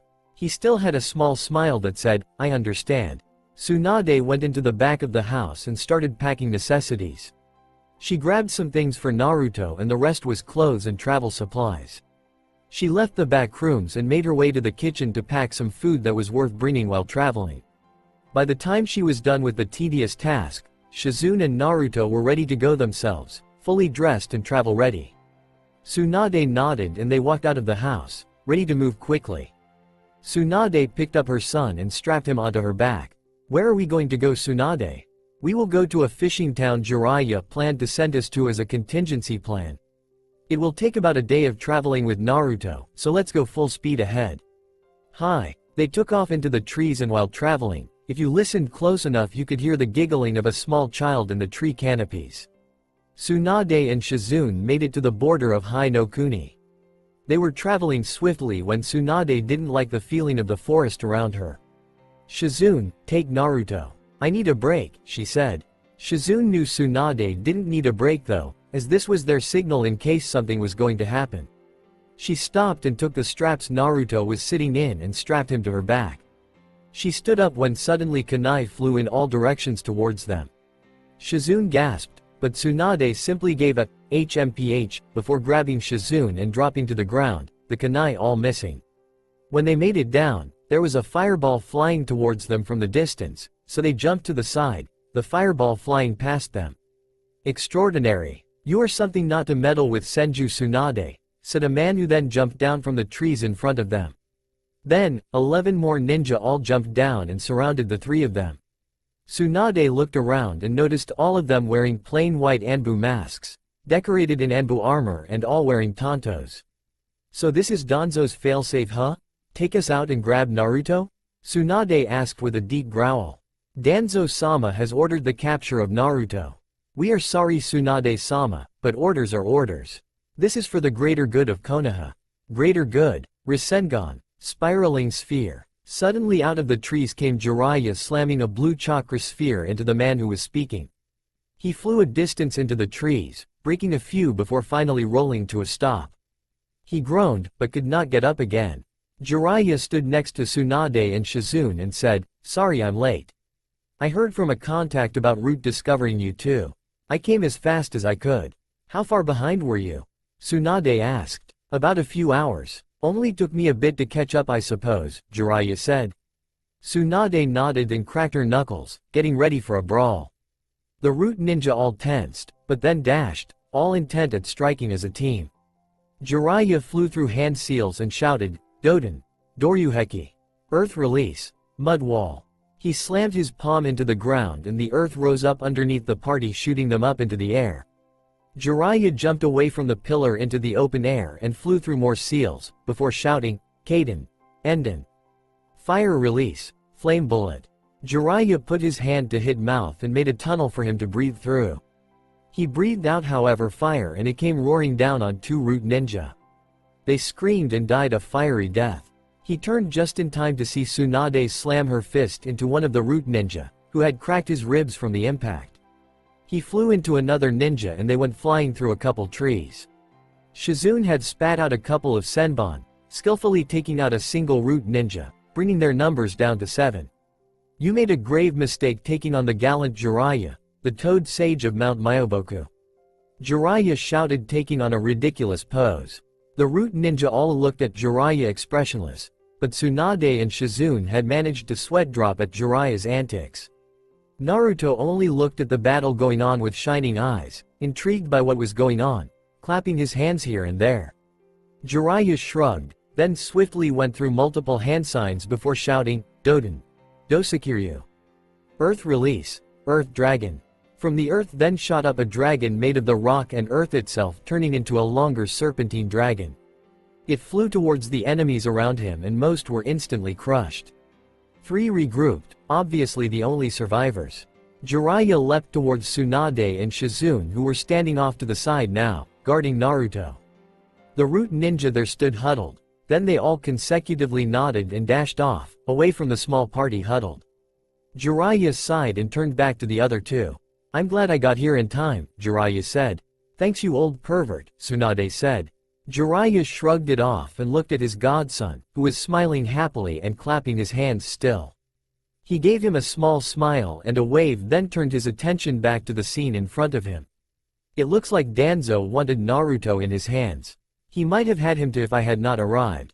These men had relatively high chakra signatures, and had I not surprised the leader like I did, they would have been more coordinated, Jiraiya said in relief. Why did they retreat though? Isn't Root known for no retreat? Tsunade asked. Danzo may have ordered it, Shizune said.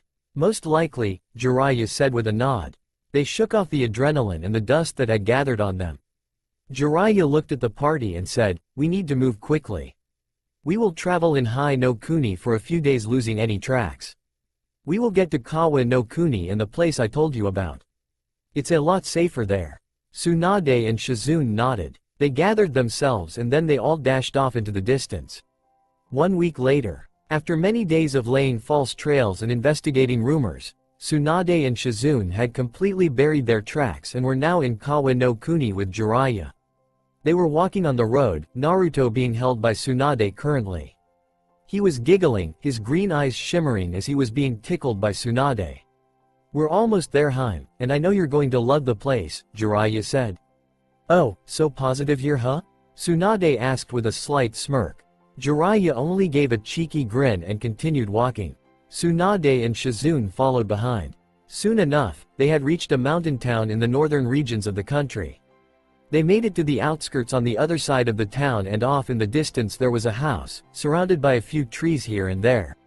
Shizune and Tsunade saw it was a clear space and had suitable living conditions.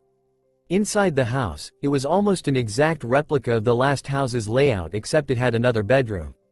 Jiraiya stretched out and then walked towards the back of the house towards the spare bedroom and said, I call the spare.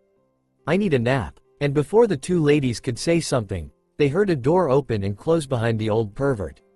They looked at each other and shrugged.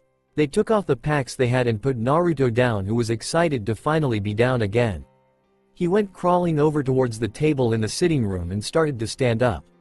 Shizune went to observe him and put things away and tidy up in the room while Tsunade worked on the rest of the house, moving with quick precision and necessity. Tsunade-sama, how long do you think we will be here this time? Shizune asked suddenly. I don't know. We're in a nice location since it's farther away from larger towns and villages. I don't predict us having any problems for a while, to be honest, Tsunade said offhandedly. Shizune nodded and sat down with Naruto and started to reflect on the last week of traveling. She knew they were lucky to get away from the root Anbu without a scratch out them. After they had gotten away, they laid low in a small tavern town. They made some spare cash from small healing jobs they could do. They traveled over that week and even made it over by the daimyo's place, but made it through without being detected. They were off the radar again thanks to Jiraiya. Jiraiya really was a genius at infiltration and spy networking. He knew how to disappear when he wanted to. Tsunade wasn't thinking about that, however. She was working on getting the place locked down into a capable place worth defending if the worst came to be. She knew one thing: if anyone ever came after her baby again, she would destroy them. Everyone says never to piss off a mother bear. She had definitely become one now. 2 months later, Naruto was walking hand in hand with Shizune outside the house. Tsunade was sitting on the porch observing the two while drinking sake from a cup in her hand. She smiled at the sight of the two hand in hand taking small steps. Naruto was progressing relatively normally, and maybe even a bit faster than normal children would. She then thought about the next few days. Today, Jiraiya would show up with Hiruzen, her old sensei, for tomorrow. Tomorrow they were celebrating Naruto's birthday because in 3 days' time it would actually be his birthday. Hiruzen was returning from a diplomatic mission in Sanagakure, which had surprised Tsunade when she even heard about it in the first place. She supposed Hiruzen may have just made it up, but she didn't think so in this case. She knew he was usually honest, and wanted the best for everyone. He was known not only as the Kami no Shinbi but also, the Professor, for a reason. She smiled at the thought of the small family being together for Naruto's first birthday. Her little boy was growing up so fast as it was already. She got up and picked up Naruto and said, "Time for your nappy, Naruto-kun." He gave her this look that said he understood and he definitely didn't want a nap. He never cried about it though, because he usually enjoyed his sleep once she got him to stay still in the bed. He turned and saw Shizune giving him the hand squeeze wave and he gave one back. She giggled at him and saw him taken inside. She went and started working on the garden while Tsunade walked him back to his room and laid him down in his crib. He started to crawl around, but she tucked him up and he started to calm down. She had figured out this trick before that if she stroked the whisker marks on his cheeks, he would fall asleep quicker and before you knew it, started purring. It would make any girl squeal in delight, but she was his mother so she only smiled at the motion. It didn't take long for him to fall asleep. She left him in his room and walked outside in the back again where Shizune was working in the garden. She stepped out and saw Hiruzen and Jiraiya standing around talking with Shizune. In the background she also saw a young Anbu to her surprise. She stepped out and smiled at the group. So it seems that the three of you finally got here. Took you long enough, Tsunade said. Could have kept you waiting longer. Sorry we were running late, Jiraiya said. She shrugged it off and walked up to her old sensei. She gave him a hug and he smiled at her, returning the favor. He looked at her and said, "How's my old student doing?" "Just fine, sensei. We had an incident a while ago I'm sure Jiraiya informed you of however," Tsunade said. Hiruzen frowned and nodded. He knew about everything that happened with the regular check-ins that Jiraiya gave Hiruzen. He knew about Danzo and the mysterious man that had shown up. He was getting nervous at the plays that were being made by the players around the continent. He really was getting too old to be Hokage, but he always knew he was one of the best cut out for the job. "And how is my grandson?" Hiruzen asked. Tsunade smiled and waved him to come inside. He followed her immediately, eager to see the young boy he had left in Tsunade's care and love.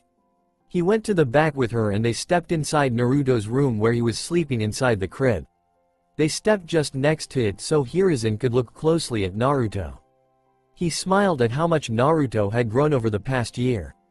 He could tell Tsunade was already proud to be his mother and had really grown. He looked over her and her new attire. She was wearing a green kimono with the Senju symbol on the back of the top. She was also wearing flat shoes. She of course kept her old battle armor on underneath her kimono and her gambling jacket on, but she still had somewhat of a more relaxed and motherly, yet shinobi-like look about her. She also had her hair down now, a little longer than what she used to keep it at. He looked at Naruto and how he looked now. He was starting to grow out his hair now, getting more hairs than he had. He also had a slender look but looked healthy all the same. "You've taken really good care of him," he said, then reached down and started stroking his cheek. Tsunade chuckled and said, "Stroke his whisker marks. He loves that." He moved his fingers down and to his surprise he started to purr deeply and he had to chuckle himself. He knew this would be a good first birthday for Naruto. Over the day, Tsunade got to hang out a lot with her old sensei and Jiraiya and got introduced to Kakashi, the young Anbu who had come with the two. He was Minato's old student and Hiruzen trusted him enough to bring him along to meet Naruto. He was excited to meet his sensei's kid. When Naruto had finally woken up, it had been fun watching him walk around slowly to meet the people all here now. He had giggled a lot and smiled all the same, making him the lovable child that Tsunade and Shizune knew him to be all the time. Jiraiya had to admit the kid had grown on him over the last year and was excited to have him as an apprentice when he became older. Kakashi had taken to calling Naruto his nephew, which Hiruzen was happy that Kakashi was excited about Naruto and being his uncle. Hiruzen knew that when Naruto returned to Konoha, he would have a large family there and be happy. The next 2 days flew by with Naruto's birthday. Kakashi had actually made Naruto some big wooden blocks for Naruto to play with and stack around. Naruto of course was overjoyed at seeing the blocks that were a decent size. Hiruzen had given Naruto a stuffed animal which was a fox. Jiraiya had the same idea but instead it was a large toad. He had also given him a toad wallet for him to start saving money whenever he would get some. Shizune had gotten Naruto some nice clothes and Tsunade had done the same. Overall, Naruto had enjoyed his first birthday and the family was happy that Naruto was having a good time. They knew one thing: Naruto was an extraordinary child. He was always happy and he had a bright personality. So bright in fact, the forest around them seemed to radiate his personality. Naruto was walking through a forest. He looked way up, craning his neck to see the incredibly tall trees around him. He always loved the forest and the outdoors. He would always help Tsunade when she allowed him to. He was looking up though not because of the trees but because of what was above them. He looked up and saw a red sky, nothing like he had seen except this one place. He kept walking now, still looking up when he suddenly felt the need to stop. He looked forward and saw some brushing, but it wasn't green. It was black. In front of him was a wooden post with a tag on it. He read carefully and saw it was a kanji for seal. He shrugged and walked past the post standing just in front of the black brush. He didn't exactly know why, but he had a feeling he shouldn't go inside it. That was when he felt it. That ominous presence that he felt every time he came here. He wanted to run away, like every time.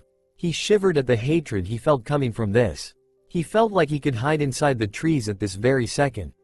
He never felt this afraid unless Ka-chan really wanted to get him for being out too long. He started to turn, but stopped. He suddenly decided he wanted to see what was causing this.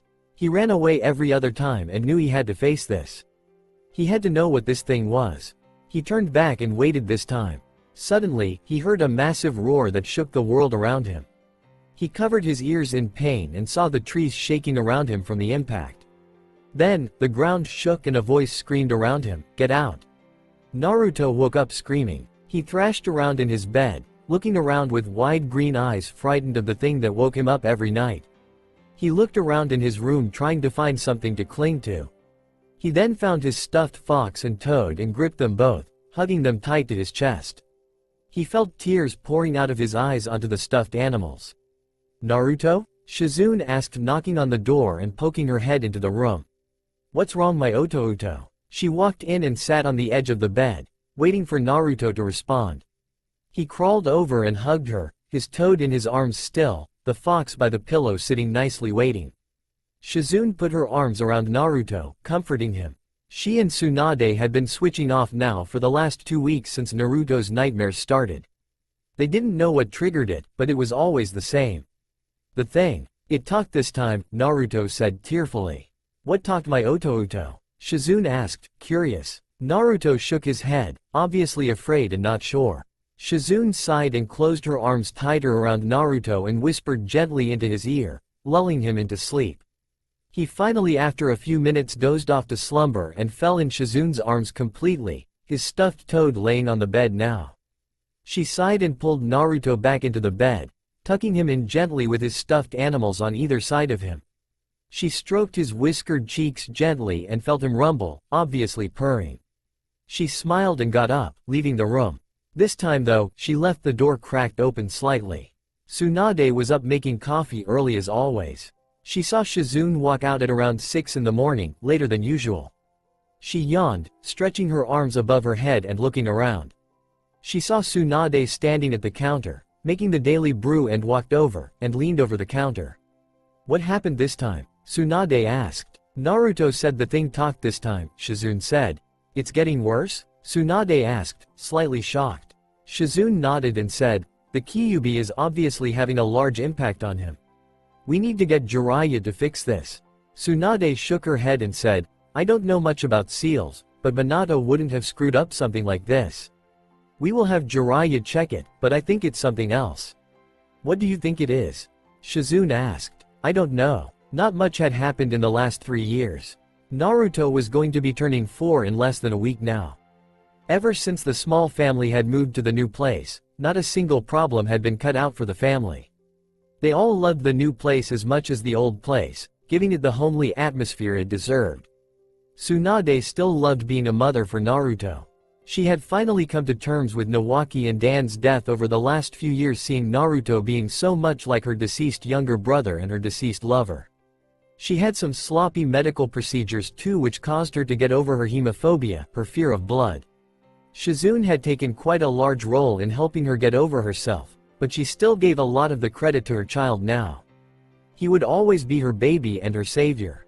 Shizune had grown as a medical nen in the last few years, getting to a level Tsunade said was prestigious, which was saying something. Shizune was always proud of herself and her master, but over the last few years they had grown so much she had no reason to be disappointed in the family. Naruto had grown so much on her over the last few years too, shooting up like a weed and becoming a lively presence in the household. He was always smiling and laughing, making the days seem brighter. It seemed when he was outside, nature would always respond to him. She had to smile at that thought. Naruto had grown over the last few years as well. He had been adapted to the world around him. knowing the daily routines and always enjoyed everything there was in the world. His mother always called him melodramatic, which upset him to no end. He couldn't even pronounce the word, but he knew what it meant.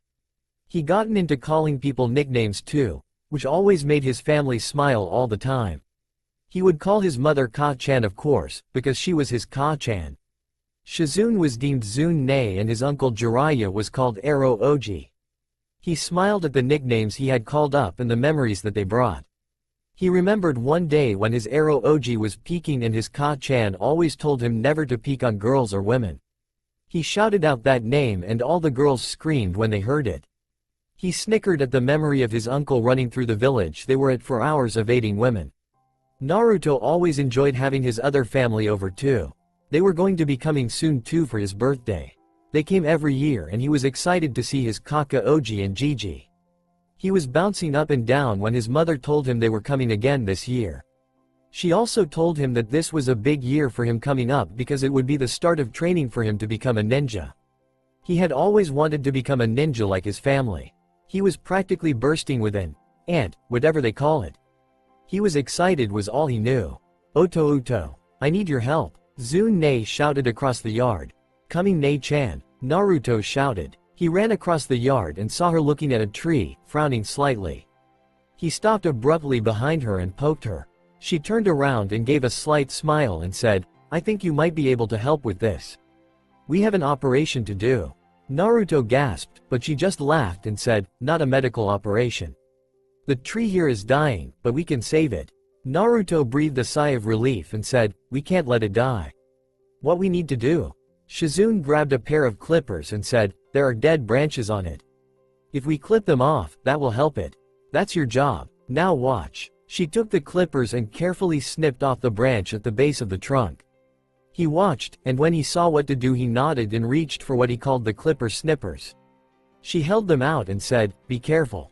Naruto nodded and slipped the clipper snippers onto his fingers and started getting to work right away.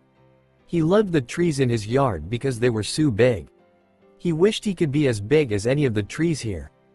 Big and strong. He wanted to save this baby tree first though, so he got to work, going snip snip at the dead branches. Shizune watched with a careful eye while working on putting chakra into the tree. The tree was a chakra tree that was supposed to be nurtured by chakra dosages. She apparently hadn't given it enough and that was what led to it dying. After a few minutes, Naruto put down the clipper snippers and said, I'm done. Good job my Oto Uto. Now come here, Shizune said. Naruto walked over where Shizune was patting the ground and sat down. She said, do you remember that trick Uncle Jiraiya was teaching you? About the chakra? Naruto asked. She giggled at his slight mispronunciation and said, that's right. I need you to do that and then put your hands on the tree.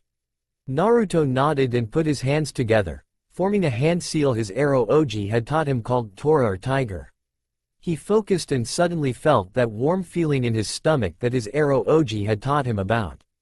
He giggled suddenly as it felt really good, then settled down and focused again. He stretched out his hands now and put them on the tree.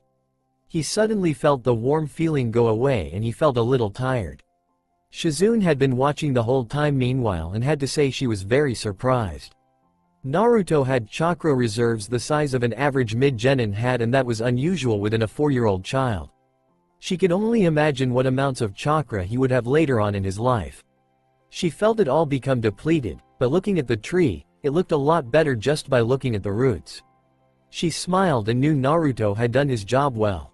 Good job Naruto, you saved the tree. Naruto jumped up and fist pumped yelling, yes. I did it, we did it. No Naruto, that was all you. You did the work, Shizune said. Really Zune? She nodded and patted him on the head. He smiled at the thought he was a big boy and had saved the tree by himself. Shizune was actually being honest though. All she had done was feed the tree a little bit of chakra while Naruto had cleaned off the suckers on the tree and fed it the remaining chakra it needed. He had done a good job. Let's go inside and celebrate. How about some ramen? Naruto shouted in excitement. Shizune giggled and said, sure, let's go make some ramen. Naruto jumped up again and fist pumped. He ran ahead of Shizune and was shouting excitedly for her to come inside. She went and followed him, but looked back at the tree just once. The tree was brown before, the leaves falling off when it was dying. The tree was now standing tall, all the leaves green already, and it seemed to be growing just slightly. Naruto was slurping down his third bowl of ramen when Tsunade walked into the house, returning from her medical duties in one of the outer villages in the mountains. There had been a mining accident and there had been someone who had broken their leg. Another man had been impaled by a chunk of rock in the arm. She had been there already luckily and had gotten all the men out and healed before there were any serious casualties. She had made some good money today. Naruto, what did I tell you about having ramen every day?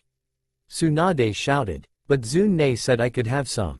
Naruto shouted in protest. It's okay Tsunade-sama. Naruto helped me save the tree in the back today all by himself. He deserves a big boy reward, Shizune said. Naruto gave his mother a big shit-eating grin and continued to slurp down his ramen hungrily. Tsunade sighed and walked over to her son and gave him a hug just after he had finished devouring the broth in the bowl. He groaned, but returned the hug sincerely. You know ramen isn't the best thing for you, Tsunade said. Naruto started spilling anime tears however and said, how dare you say that? Ramen is the gift of Kami and should be treated as such. Tsunade laughed outright at this and just patted her son on the head. She walked past him and went outside in the back to sit down on the porch when she saw it. The chakra tree. She had told Shizune the tree needed to be mended today, since she knew it was dying. They wanted to use it later on for a project of theirs, but it seemed like that project would be a lot earlier than expected. This tree had grown double the size than it was earlier today. It stood probably around 10 feet now, healthy and blooming branches rather large now. She visibly dropped her jaw straight down, still watching the tree grow noticeably. Shizune! Tsunade screamed. Shizune was outside within seconds, breathing heavy. She was hunched over, hands on her knees and said, Hi, Tsunade-sama. Tsunade only pointed and it took Shizune a second to realize what Tsunade was pointing at. That was when she too dropped her jaw visibly to the floor. The tree was growing in front of their eyes. What is this? Shizune asked. You said Naruto fixed the tree? Tsunade asked. Shizune gulped and nodded and that was when Tsunade paled slightly, but smiled slightly also and said, we have a big problem on our hands. Naruto was sitting at the table with his big sister and his mother. They were looking at him seriously with another bowl of ramen each in their hands and in front of Naruto was some dirt in a cup. He was slightly confused because his mother never did this. Ka-chan. All you're saying I have to do to get those bowls of ramen is to channel some chakra into this dirt? Naruto asked, very confused. Tsunade nodded, smiling slightly at Naruto's confusion. It was understandable since Tsunade never allowed her son to have ramen unless it was for a good reason. To Naruto, this would be just plain stupid. Alright, here I go, Naruto said. He brought his hands in the hand sign he used to channel his chakra like he did outside and then started to channel his chakra into the dirt. Suddenly, a plant burst out of the dirt and it turned into a fully grown plant, sprouting what smelled like something peppery to Naruto. He frowned at this. Good job Naruto. Tsunade said smiling and slid the bowl she had in her hands down to Naruto. Naruto put the cup of dirt with the now grown plant to the side and grabbed the bowl. He gave a grin to his mother and started to slurp down the noodles inside. Shizune gently placed her bowl next to the cup set to the side and got up. Tsunade followed her and when they were away to talk quietly she said, it's a fact now. Naruto has the Mokuton. What does this mean for us? Shizune asked. It means a lot. We know first of all what DNA Naruto was given when he was in the womb. That would also explain Kushina's troubles with the pregnancy. This also explains everyone's interest in Naruto. He is something unique, a Jinchuriki to the Kyuubi and a wielder of the Mokuton. This could be the reason for Naruto's nightmares. What do you mean? Shizune asked. I have a theory. The seal that Minato implemented according to Jiraiya is supposed to slowly merge the two chakras until Kyuubi's chakra becomes one with Naruto. We don't know exactly what this means, but this could be the exact reason. What is the two chakras are conflicting and Kyuubi is trying to gain dominance? Shizune thought over this for a minute and then nodded saying, it's a logical explanation. Naruto's mind isn't exactly developed and this is a good time to gain dominance. Tsunade nodded and said, that's what I thought too. Which also explains Naruto getting closer and closer to the thing in his nightmares. It's the Kyuubi. He keeps getting closer each time. I believe when Jiraiya arrives we should start his chakra training as soon as possible. This should allow for his chakra to stop being muddled and allow him to have complete control again, relieving him of his nightmares. Shizune nodded and looked at Naruto, who was finishing his second bowl of ramen and sighed. She hoped her Otouto would be okay. Naruto, Shizune and Tsunade were eating dinner at the table that night. Naruto was excited that his birthday was in 3 days now. He could barely contain the excitement that his family was all going to be here again. He missed his uncles and his Gigi. They always gave him awesome stuff and they always played with him too. He smiled at the thought of the fun that they were going to have. Ero Oji visited often, but Kaka Oji and Gigi never visited as often. He missed Kaka Oji's dogs. They were always fun to play with, like Ero Oji's toads. Gigi let him play with the monkeys one time, but that was it. They had a lot of fun that day. So Naruto, what do you want to do for your birthday? Tsunade asked. Well, we could go swimming at the lake, Naruto said. That sounds like fun, Shizune said, smiling a bit at that thought. Oh yeah, and I want to play with the dogs, and the toads. And if Gigi lets me, maybe the monkeys? Naruto said a little questioningly. Sure Naruto. We can arrange for that, Tsunade said. Naruto fist pumped, but Tsunade scolded him rather quickly, saying no jumping at the dinner table. He frowned and continued eating, Tsunade chuckling on the inside a little. She had to admit, she was nervous to have Naruto start ninja training, but he had potential already. His chakra reserves were so high, and the fact that Mokuton, it still shocked her to no end. Her grandfather's bloodline awakened in her baby. She had no idea what to even think about this. She knew one day he would be in a lot of danger, not only because of the Mokuton but because of the Kyuubi. There was no way to decipher what would happen in the future. What bothered her more was the people already targeting her and the small family. The cloaked swordsman that had tracked her in the forest was fast and dangerous. Not only that, but Danzo had taken an interest in Naruto. Whether it be because he knows about the DNA transplant or the fact that he was interested in him being a Jinchuriki, she didn't know. She had a theory about the whole thing though. Danzo probably has had secret relations with Orochimaru for a long time now. He wanted him to become Hokage back then anyways. She figured that with Danzo and Orochimaru working together, Danzo would further the goals of Konoha and Orochimaru would gain much more test subjects. Naruto and Kushina just happened to be one of them. Danzo got his way and Orochimaru his. Well, sort of. She didn't want to focus on this anyways. Shizune and Naruto were talking eagerly to each other. She smiled at the way they interacted. She was happy for Shizune and how much she enjoyed her time around Naruto. She thought at first she would get tired of him, but she seemed to have a fountain of patience like Tsunade did. It surprised her at first, but no longer. Knock knock, came a voice from the front area of the house. Everyone at the table turned to look towards the front area and saw standing there Jiraiya with Hiruzen and Kakashi. They all smiled happily at the small family. Naruto shot up from his chair and ran towards them shouting, "It's them! It's them! Naruto, what did I tell you about getting up from the dinner table?" Tsunade asked. Naruto froze in his tracks and turned towards his mother, who was giving him the "sit your butt down before you're in trouble" look. He frowned, looking down and mumbled, "Sorry Ka-chan." Everyone laughed except Tsunade, who had her arms crossed. Naruto walked back to his chair and sat down, continuing to poke at the vegetables on his plate. He sighed, but Jiraiya walked up and ruffled his hair and said, "Cheer up. After dinner, we're all yours." Naruto looked up and grinned at him, and started to dig into his vegetables, eager to play with his family. Tsunade smiled a little bit and continued to eat her dinner. Hiruzen took the final seat at the table while Kakashi and Jiraiya went to find chairs elsewhere in the house. "How has it been, Tsunade?" Hiruzen asked. "Just fine, sensei. As you can see, Naruto here is eager for the next few days," Tsunade said. "I can see that," Hiruzen said. Oh, Gigi, can I play with the monkeys on my birthday?" Naruto asked. "I don't see any reason why not," Hiruzen said. Naruto grinned and finished off the last few pieces on his dinner plate and jumped up saying, "Done. Take your dishes to the sink, Naruto.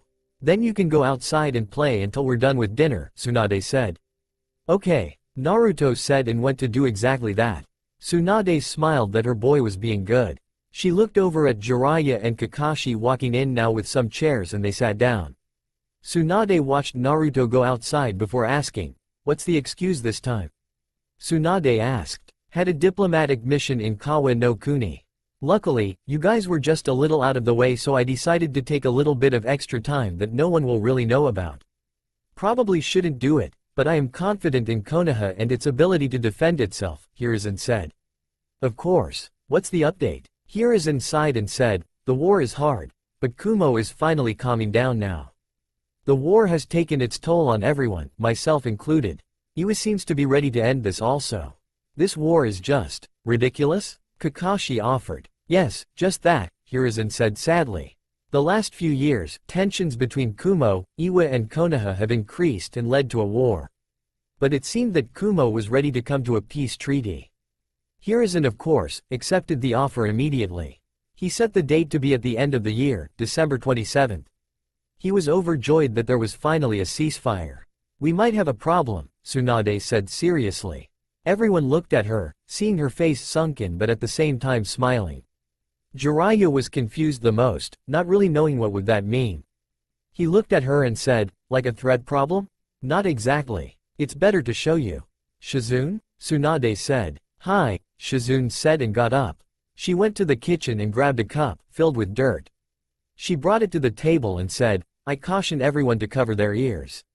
2 seconds later Tsunade shouted at the top of her lungs, "Naruto oh." Naruto came scrambling inside not even 15 seconds later. He panted, hands on his knees and said, "Yes Ka-chan?" "Sit down honey, we want to show them that special trick we were talking about the other day," Tsunade said. Hiruzen, Kakashi and Jiraiya all had raised eyebrows now, curious what this 4-year-old child had to bring to the table that would pique their interest. Naruto sat down and looked at the cup of dirt in front of him. He frowned and said, "What do I get if I do it?" "The question is what you get if you don't do it," Tsunade said with an evil gleam. Naruto gulped and nodded. He brought his hands in a snake seal, or a mi seal this time. Jiraiya looked at this, highly intrigued what would bring the boy to change his hand signs to focus his chakra. Then he saw him put his hands on the cup, and then it happened. A small plant burst through the cup, growing to a full-sized herb plant. "What?" Jiraiya, Kakashi and Hiruzen screamed in shock. Tsunade nodded and ruffled Naruto's hair, saying it was okay to go outside now. He smiled and went outside, grinning slightly at their expressions. Shizune got up and grabbed the cup, putting it by the back door to put in the garden outside. She had been doing this a lot recently. "I thought the same thing," Tsunade said. "But, that's impossible," Jiraiya said. "He has Mokuton," Kakashi said in disbelief also. "It seems mine and Minato's theory was correct," Hiruzen said. Now everyone turned to look at Hiruzen like he had his head on backwards. They didn't know what to make out of the situation now. "What do you mean your theory was correct? You knew this would happen?" Tsunade asked. "If you read the letter a few times over like myself, you would have known yourself," Hiruzen said. Tsunade thought over this and nodded, in subtle agreement. Hiruzen stroked his chin and thought over this while Kakashi just sat there in sheer shock. Jiraiya was mulling this over also. Shizune even seemed lost for words at the moment. Tsunade just let them think this over, but it wasn't long before Jiraiya said, "Well, it just means that we have to train Naruto harder." "Right, because that's the right thing to do. Let us just push the boy to his limits," Tsunade said sarcastically. "I'm serious here Tsunade. Your son will be in serious danger if he doesn't learn to control this gift. I have a bad feeling about this one." "I don't know why," Jiraiya said. "What do you mean?" Tsunade asked. Jiraiya sighed and said, "I suppose it's time to tell you too what I found 3 years ago." "What are you talking about?" Hiruzen asked. Jiraiya only sighed and delved into the story of how he found Orochimaru's secret base through the clan he had found and exterminated. He told them about how Orochimaru was involved in Naruto's DNA transfusion and the other sick experiments down there, and how Root was involved. He could only assume Danzo and Orochimaru were in charge of the whole operation. Hiruzen was gritting his teeth by the time the story was done, fuming on the inside. Kakashi was shocked that Danzo would have done something that low to get what he wanted. "Danzo must be apprehended at once," Hiruzen said. Whoa there sensei. We can't. Danzo still has the support of the counselors and has a whole army of rude Anbu behind him. There are other ways to deal with him and his people, but it will take time, Jiraiya said. What are you talking about? Hiruzen asked. That Gaki outside, Jiraiya said. Everyone turned their heads towards the back door and Kakashi said, You mean Naruto? Of course I mean Naruto, his dream is. Well, I'll let you figure that out yourself, Jiraiya said. Everyone gave him a look and he shrugged. He got up and said, Well, I think we've kept the Gaki waiting long enough. Let's go outside and entertain him. Everyone nodded and got up, heading outside to go play with Naruto. 3 days later, everyone woke up to prepare for Naruto's big day. He was still sleeping as he tended to sleep in late. Everyone had found out about his tendency for nightmares. Jiraiya had been asked to check the seal the day after they arrived, but him and Hiruzen couldn't find fault in the seal. It was laid out perfectly, but everyone thought the same thing. There was something wrong with Naruto's chakra. Naruto stepped into the front area, rubbing his eyes with his fists, tired. He then looked up at everyone who was at the kitchen table, waiting for him to gain his senses. He then realized what day it was and his whole face brightened up. Happy birthday Naruto! Everyone at the table shouted. And Naruto knew this was just going to be an awesome day. Everyone was coming inside now that it was sundown. Everyone was talking about the day that they had. And did you see Pakun?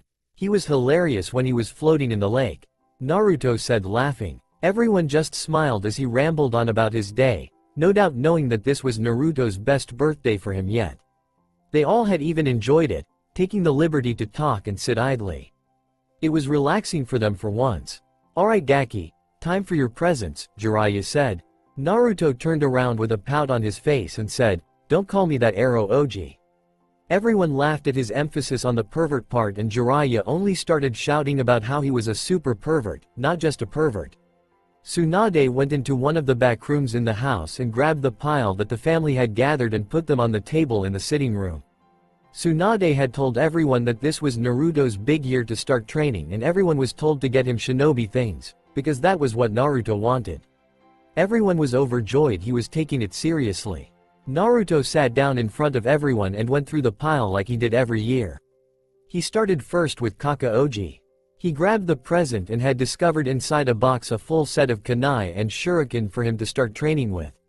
He also saw some tags which he had no idea what they were, but after an explanation that Arrow Oji would help him with those, he thanked Kakaoji, giving him a fist bump, then a small hug. His Gigi was next. He found inside the seal of a scroll a big pile of books and scrolls.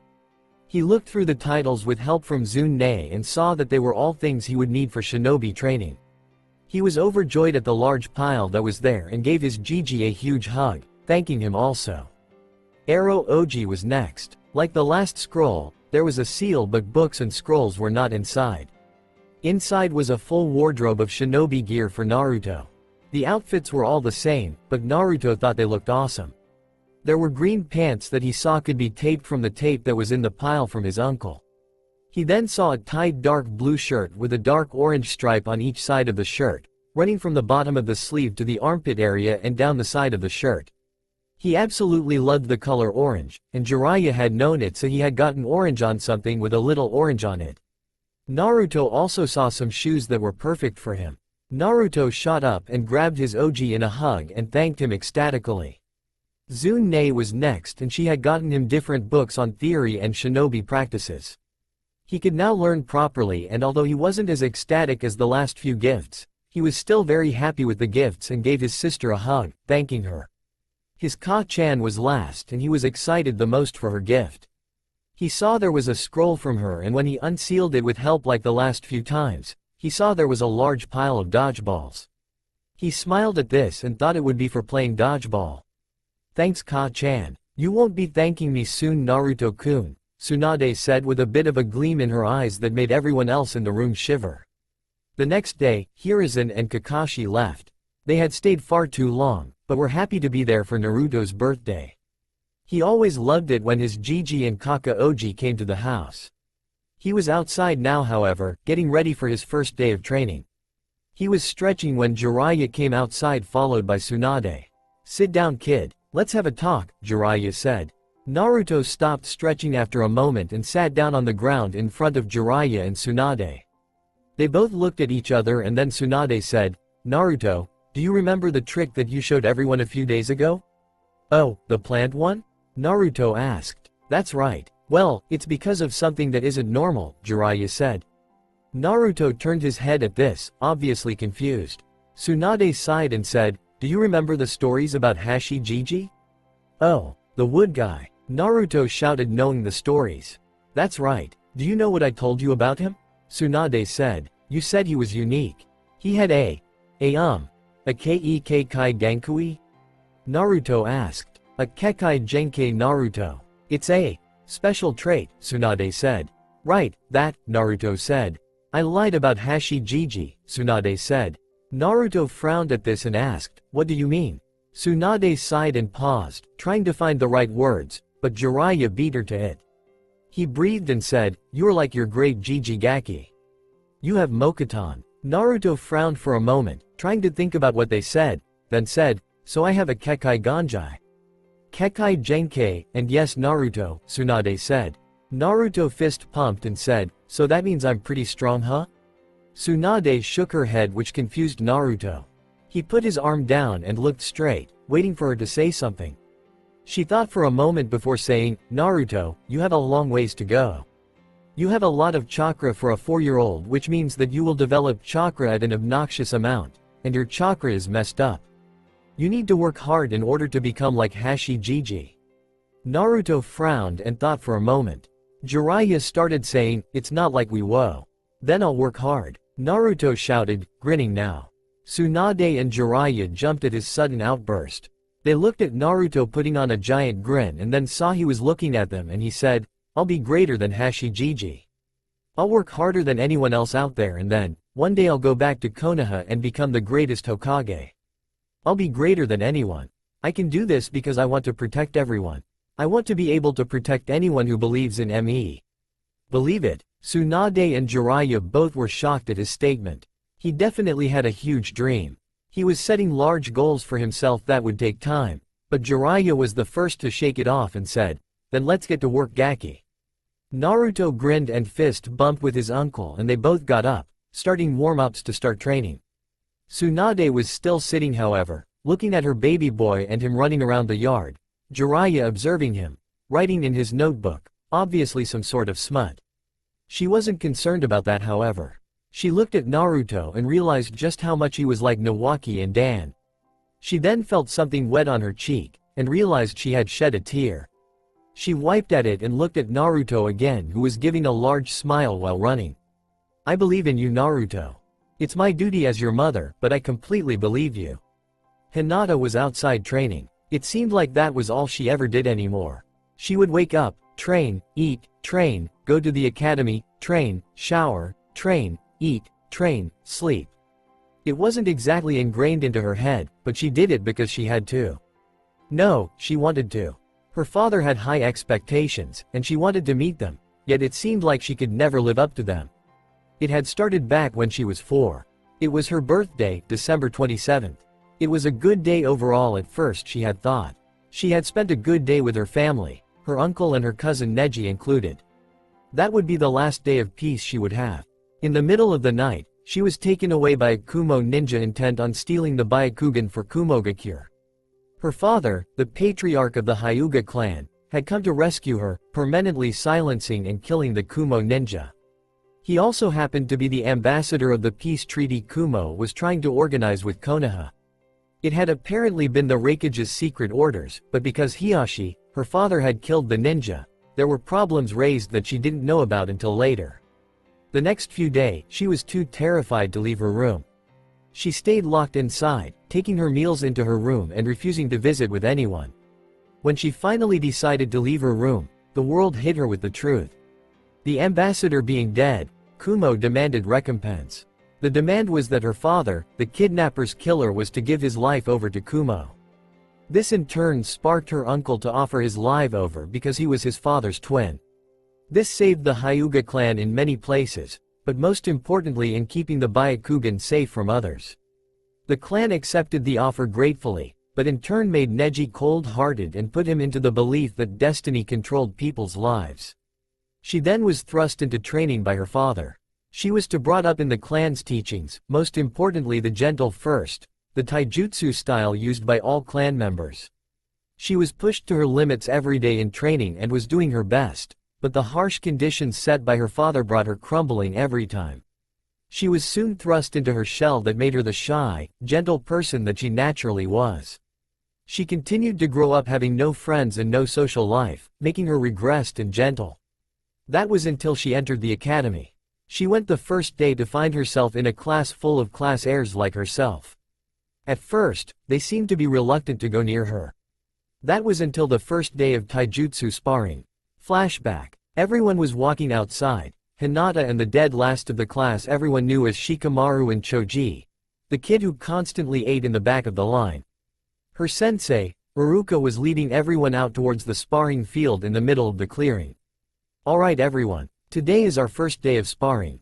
I am going to teach all of you the basics of sparring and then we will have you paired off and we will all observe each other's spars. Hi, most of the class responded. Hinata watched as Iruka's sensei went through the basics of sparring and then he heard him pair people off, until she heard her name. Hyuga Hinata will spar with Haruno Sakura. Cha, alright, I'll win this for sure. She can't harm a fly. Sakura shouted loudly. Like you can win anything forehead. Yamanaka Ino shouted. Shut up Ino pig. I'll win Sasuke-kun over after I win this spar. Sakura shouted. Everyone else in the class sweat dropped at their antics. Hinata was even getting nervous, while Iruka scolded Sakura and Ino for disturbing his class. He then continued down the list of names. It wasn't long before the spars started and everyone soon found themselves getting excited to show each other their abilities. There were some civilian-born people in the class, and while this gave them a disadvantage over the rest, did somewhat impressively for 6-year-olds. It got to some of the clan heirs however, one of them being her. When she heard her name called, someone put a hand on her shoulder. She turned around and saw Choji looking at her, holding the bag of potato chips he had been eating in his other hand. Shikamaru was also looking at her. Hey, show her who's boss, Choji said. Yeah, she's so troublesome after all, Shikamaru said. Hinata paused for a second, confused. Then she smiled, realizing what they were saying and opened her mouth to say something, but stuttered. Tth She turned and walked up to the ring and saw Sakura standing there, cracking her knuckles as if she was the tough nut of the bunch. Hinata stood in the circle at her end and looked over to Shikamaru and Choji who were both giving her a thumbs up. She saw this as a sign of support and smiled back at them. Then she heard someone shout, "Go Hinata! Kick her butt! Oi, Kiba, shut it Woodaja!" Someone else shouted. Hinata smiled inwardly at their antics, and walked forward to meet Sakura and make the sign of confrontation. They made the sign and then stepped back when Iruka-sensei shouted, "Hajime!" Hinata took her gentle fist stance and Sakura rushed forward only to be thrust back by Hinata. When she hit the ground, she didn't get back up. Hinata was shocked that she not only did that but injured her like that.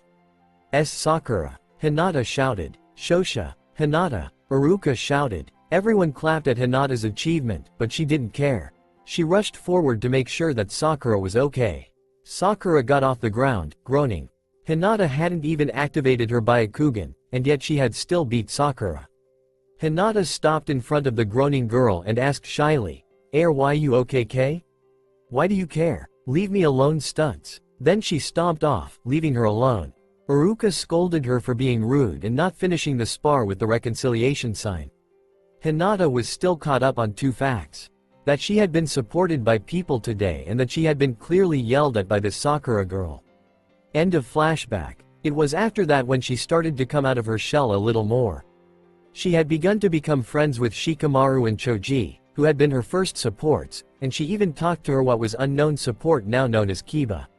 The three of them were all clan heirs and like her, had been put in the academy by their father or mother, the clan leader expected to represent their clan. Whether or not they had done a good job representing their clan was left up to interpretation. She had even lost her stutter for the most part, only returning to it when she got nervous. Hinata found herself working more diligently on her training after her first success, intent on making her father proud.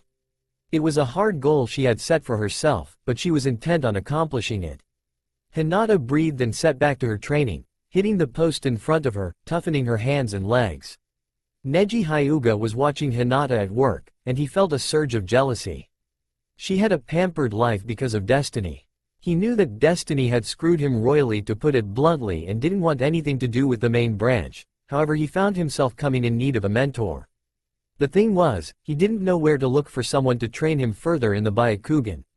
He could ask for someone in the side branch, but he wanted to surpass everyone in the clan and become the best Byakugan user there had been known to the shinobi world. Neji sighed and made for one of the training fields in the village.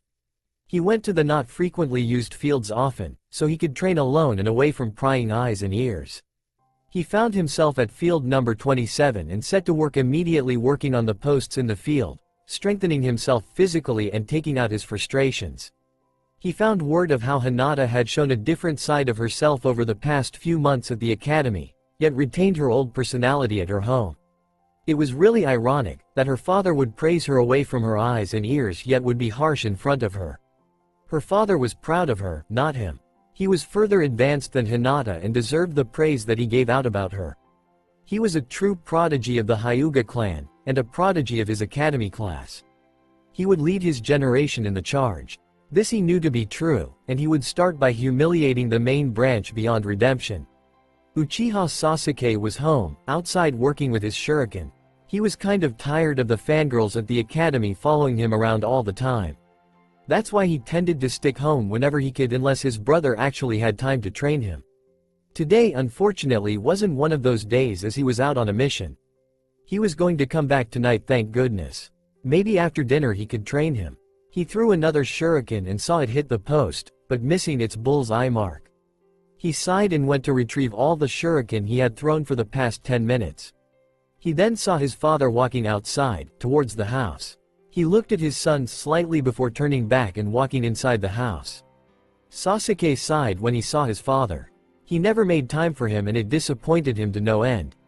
He wished his father would just spend even a day training him, but his father always neglected him in favor of Itachi, his brother. He wanted the attention Itachi had. Itachi, when he did train with him, always put his full attention on him. It was nice to have him as an older brother. He remembered the days clearly, working on shuriken techniques, and even learning about his Kaiden affinity. He then learned the fire technique, Kaiden, Gokakyu no Jutsu, on the same day. He was pleased to learn he was good at it for his age. When he had shown his father, he had even been impressed enough to give him a few pointers. That was the only attention he had received from him, however, and that was about a year ago. Sasuke thought back then to a weird day not even a month ago. Itachi had taken him one day and taught him something that confused him, yet he knew it was important. Flashback. Sasuke was riding on the back of Itachi, waiting to take him where they were going to go. Itachi was moving relatively fast through the village and soon enough started escalating a cliff. "Hey Itachi, where are we going?" Sasuke asked curiously. "You'll see my Oto-Oto," Itachi said. Sasuke humphed at Itachi's response, which gained a chuckle from Itachi. Soon enough, however, they had stopped and Sasuke slid down Itachi's back. Itachi took his little brother by the shoulders and led him to the cliff and told him, "What do you see, Sasuke?" And for the first time, Sasuke paid attention. He saw the sun in front of him, glaring orange and red because of the sunset. He saw the forest surrounding Konoha, standing tall and firm, hiding the village away from prying eyes. Then, he looked down and saw he was on top of the Hokage monument. He was looking down upon Konoha, the entire village, and its people moving amongst the streets and going on with their lives. "Konoha," Sasuke said. Itachi gave a nod of approval and said, "But what of Konoha?" Sasuke narrowed his eyes and furrowed his brows, trying to concentrate. This was a test from his brother, but he didn't know what the test was for. Itachi smiled down at his brother's concentration and decided to help him by saying, "The people, Sasuke."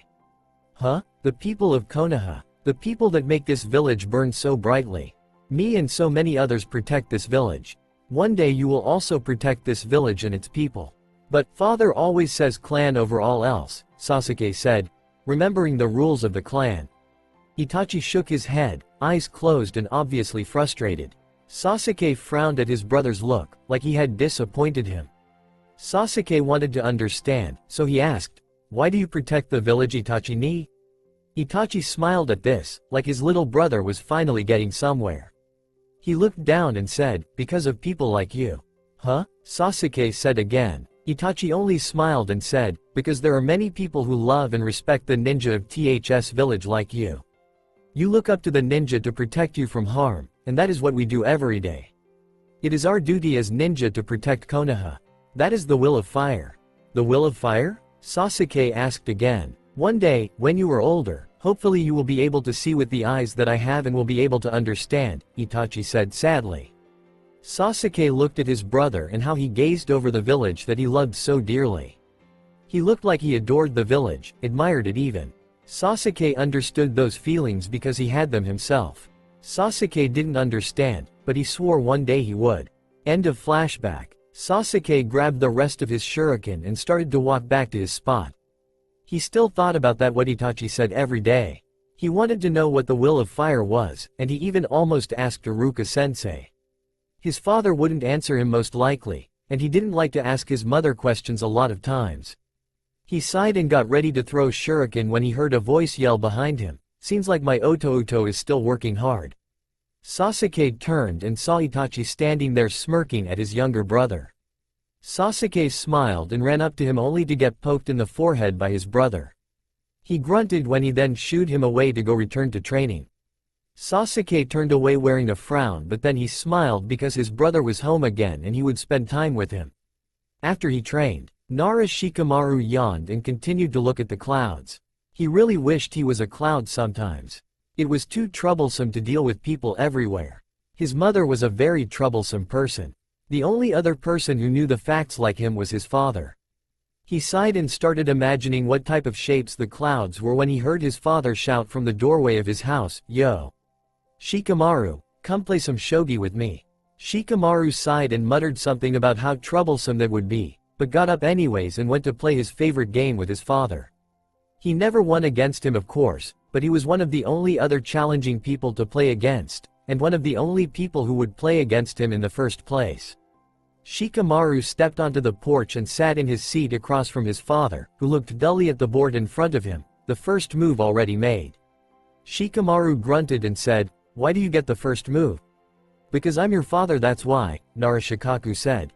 "How troublesome," Shikamaru said while making his move. They played silently for a while now. Shikamaru had to admit, he kept getting closer and closer to beating his father sometimes. Then it would be 3 steps backwards and he would have to figure out how to outsmart his father again. It was so troublesome. He thought about how he could be lounging around with Choji or Ino, or about how he could be up in the sky like a cloud, continuing making his moves. After what seemed like forever, he found himself in a position worth noting. He looked at the board, then at his father. "You're sacrificing your peace?" Shikamaru asked, not understanding. "Sometimes, you must protect King," Shikaku said. "What are you talking about?" Shikamaru asked, taking the piece on the board. Then, Shikaku moved, mating Shikamaru in another game. He smirked at the board and said, "That." Shikamaru was astounded. His father never sacrificed pieces like that. He worked to save every one of them like they were his own men. Why would he do it now? "Shikamaru, you are king. A lesson worth noting and remembering. Remember it well because one day you will realize why you learned this lesson when you did," Shikaku said, standing up and walking away. He then paused suddenly and said, "No matter how troublesome it may be." Shikamaru smirked at his father's choice of words, but then reflected on the lesson his father had taught him. He kept the teaching for clan techniques, but why now? Why in a game of shogi?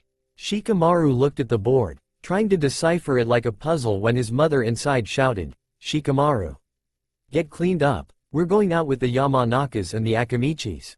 "Troublesome," Shikamaru said, but not before memorizing the board in front of him. He got up and walked inside to go get dressed for the occasion at the Akamichi grilling restaurant. Shikamaru slid into the table where his friends Choji and Ino were already seated, along with their parents. Shikaku and his mother Yoshino took her seat at the table. "Yo Shikaku! Choza," the Akamichi clan head shouted. "Choza, Inoichi," Shikaku said in greetings. "How's the day treating you, Shikaku?" Inoichi asked. "Just fine. Just got done with a nice game of shogi with my son," which I'm sure he is contemplating in his head at this very moment. Which was true. Shikamaru sat in silence, thinking hard about the position of the board his father had led him into and how he had won the game. Shikaku was known for playing cunningly and known for doing things people wouldn't expect, but this was out of the norm for Shikamaru as far as his father goes. He thought hard, furrowing his brow, gaining the attention of his two friends. "Hey Shikamaru, are you alright there?" Ino asked. "Yeah, you look like you're about to think too hard," Choji said. "Yeah, just troublesome fathers and all," Shikamaru said. Everyone at the table laughed at Shikamaru's outburst except his mother, who scolded him over how he was insulting his father over everyone.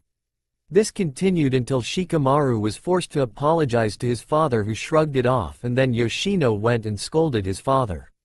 She did that a lot, scolding people. Shikamaru sighed and muttered to himself how troublesome it was to be here. "What are you thinking about there, Shikamaru?" Ino asked. "King," Shikamaru said. Hiruzen was sitting in his office, working on the pile of paperwork that had gathered. The last few years had been a battlefield for him on the political spectrum. When he had learned of Danzo being behind Kushina's kidnapping and working with Orochimaru, he fumed on making a plan to ensure that Naruto would one day succeed and become the Hokage while removing Danzo out of authority. He had been gathering evidence, but not enough to pursue action. He sighed and finished the last stack of paperwork, but not before his paperwork decided to refresh itself with the opening of his door and his secretary walking in with a large pile of paperwork in her arms. He sighed and asked, "When does it end?" "I really don't know, Hokage-sama," she said back. She walked out after dropping the load on his desk and closed the door behind her. He sighed and continued to read the paperwork that had gathered, when he heard a voice sound behind him. "I guess it never does end," Jiraiya said. Hiruzen looked at him and smiled before saying, "It really doesn't." "How's the progress with Danzo?" Jiraiya asked. "Not much progress since last time. Caught a letter this time, but that's about it. Nothing significant. Yourself?" "Actually, that's why I'm here. We have a lot to talk about." "Away from ears," Jiraiya said, emphasizing the last statement. Hiruzen snapped his fingers immediately and the Anbu guarding the room immediately vacated the premises. He then went through a few hand seals and seals around the room activated and the room was silenced immediately. "I'm listening," Hiruzen said. Jiraiya sat down and said seriously, "Naruto's in serious danger." Hiruzen's eyes widened and then he asked, "How so?" "Two organizations. One you've heard about before, the other not so much." "Root?" Hiruzen asked. Jiraiya laughed and said, "That's not even the slightest thing to worry about." Hiruzen paled at that statement and asked, "What are you implying?" "Two organizations. One is unnamed at the moment and I don't have much information, so I'll come back to it. The second we know about quite well.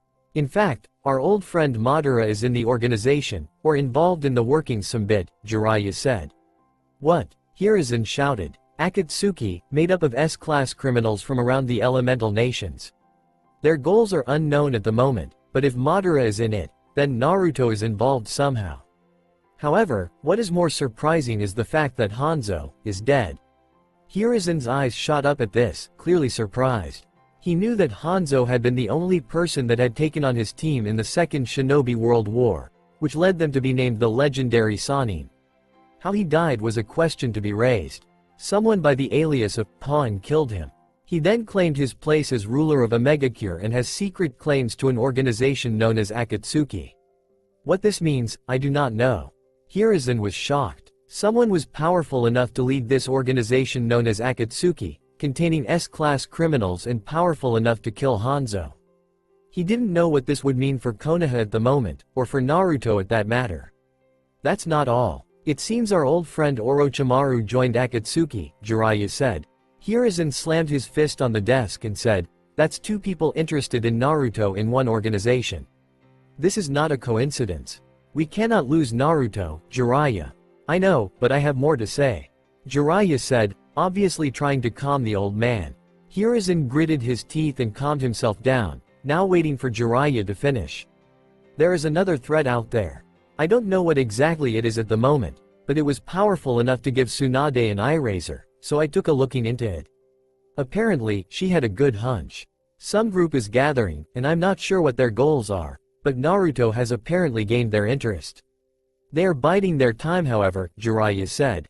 "How long?" Hiruzen asked. Both organizations are still gathering. It will be some time before they are ready, Jiraiya said. We need to relocate Naruto, preferably back to Konoha, Hiruzen said. No, Tsunade would never let that happen.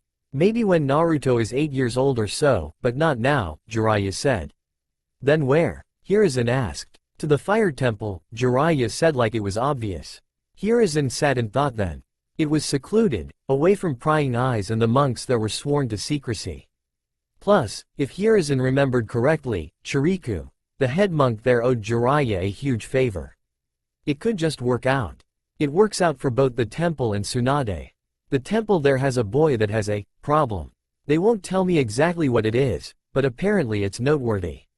He's staying with the monks there, away from society. I told them Tsunade would move there as soon as possible, Jiraiya said, confident in his answer. How long until they move?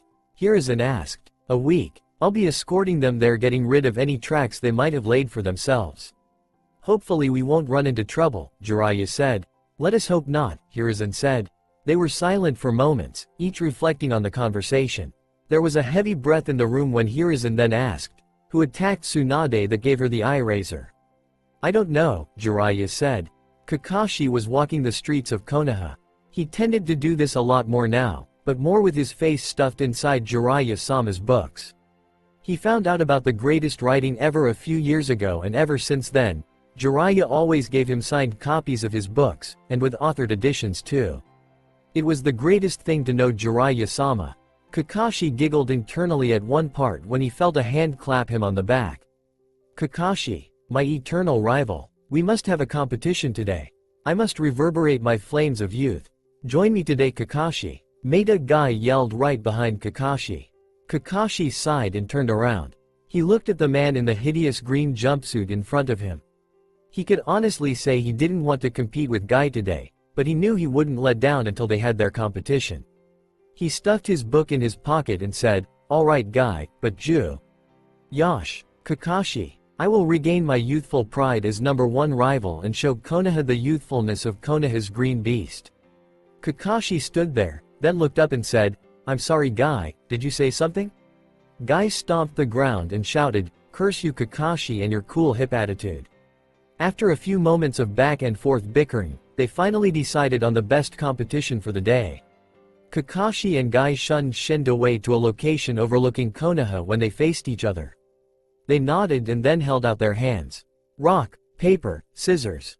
They both shouted. Kakashi held out the sign for paper while Guy held rock. Guy roared in defeat while Kakashi had an internal smirk. He had won round 1, but they had of course agreed best out of 3, but knowing Guy, he had already won. "Rock, paper, scissors." They both shouted again. This time, Guy held out scissors and Kakashi paper. Guy jumped up and then grinned, giving him the nice guy pose with his thumbs up. Kakashi sweat dropped and then shook his head. "Alright Guy, this decides it all," Kakashi said. "Haha, do not worry about me, my eternal rival, I will win this battle surely." Guy shouted. They held their hand out and then shouted one last time, "Rock, paper, scissors." Kakashi this time held paper while Guy held rock. Guy then face faulted into the ground and started shouting nonsense about how he was humiliated once more by his eternal rival and how he now had to run 1,000 laps around Konoha on his hands to make up for his humiliation. Kakashi sighed and said, "Get up Guy, we're tied now as it is. It's 48-48.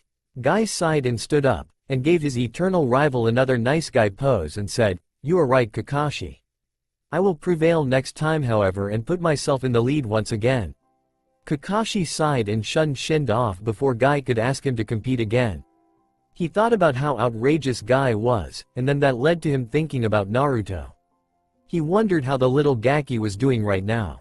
He had to admit he missed the kid, and desperately wanted to see him. Perhaps he could request a mission where Naruto was located and get some time with the kid. He had to admit, the kid grew well on Kakashi. Then he remembered something about Jiraiya said, about how Naruto was in danger. He didn't know what the deal was, but he knew he wanted to know. He would find out if Hiruzen so allowed it.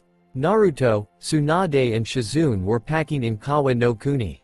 They had been told by Jiraiya that they needed to move, and after some private explanation away from Naruto's ears, they had agreed upon it.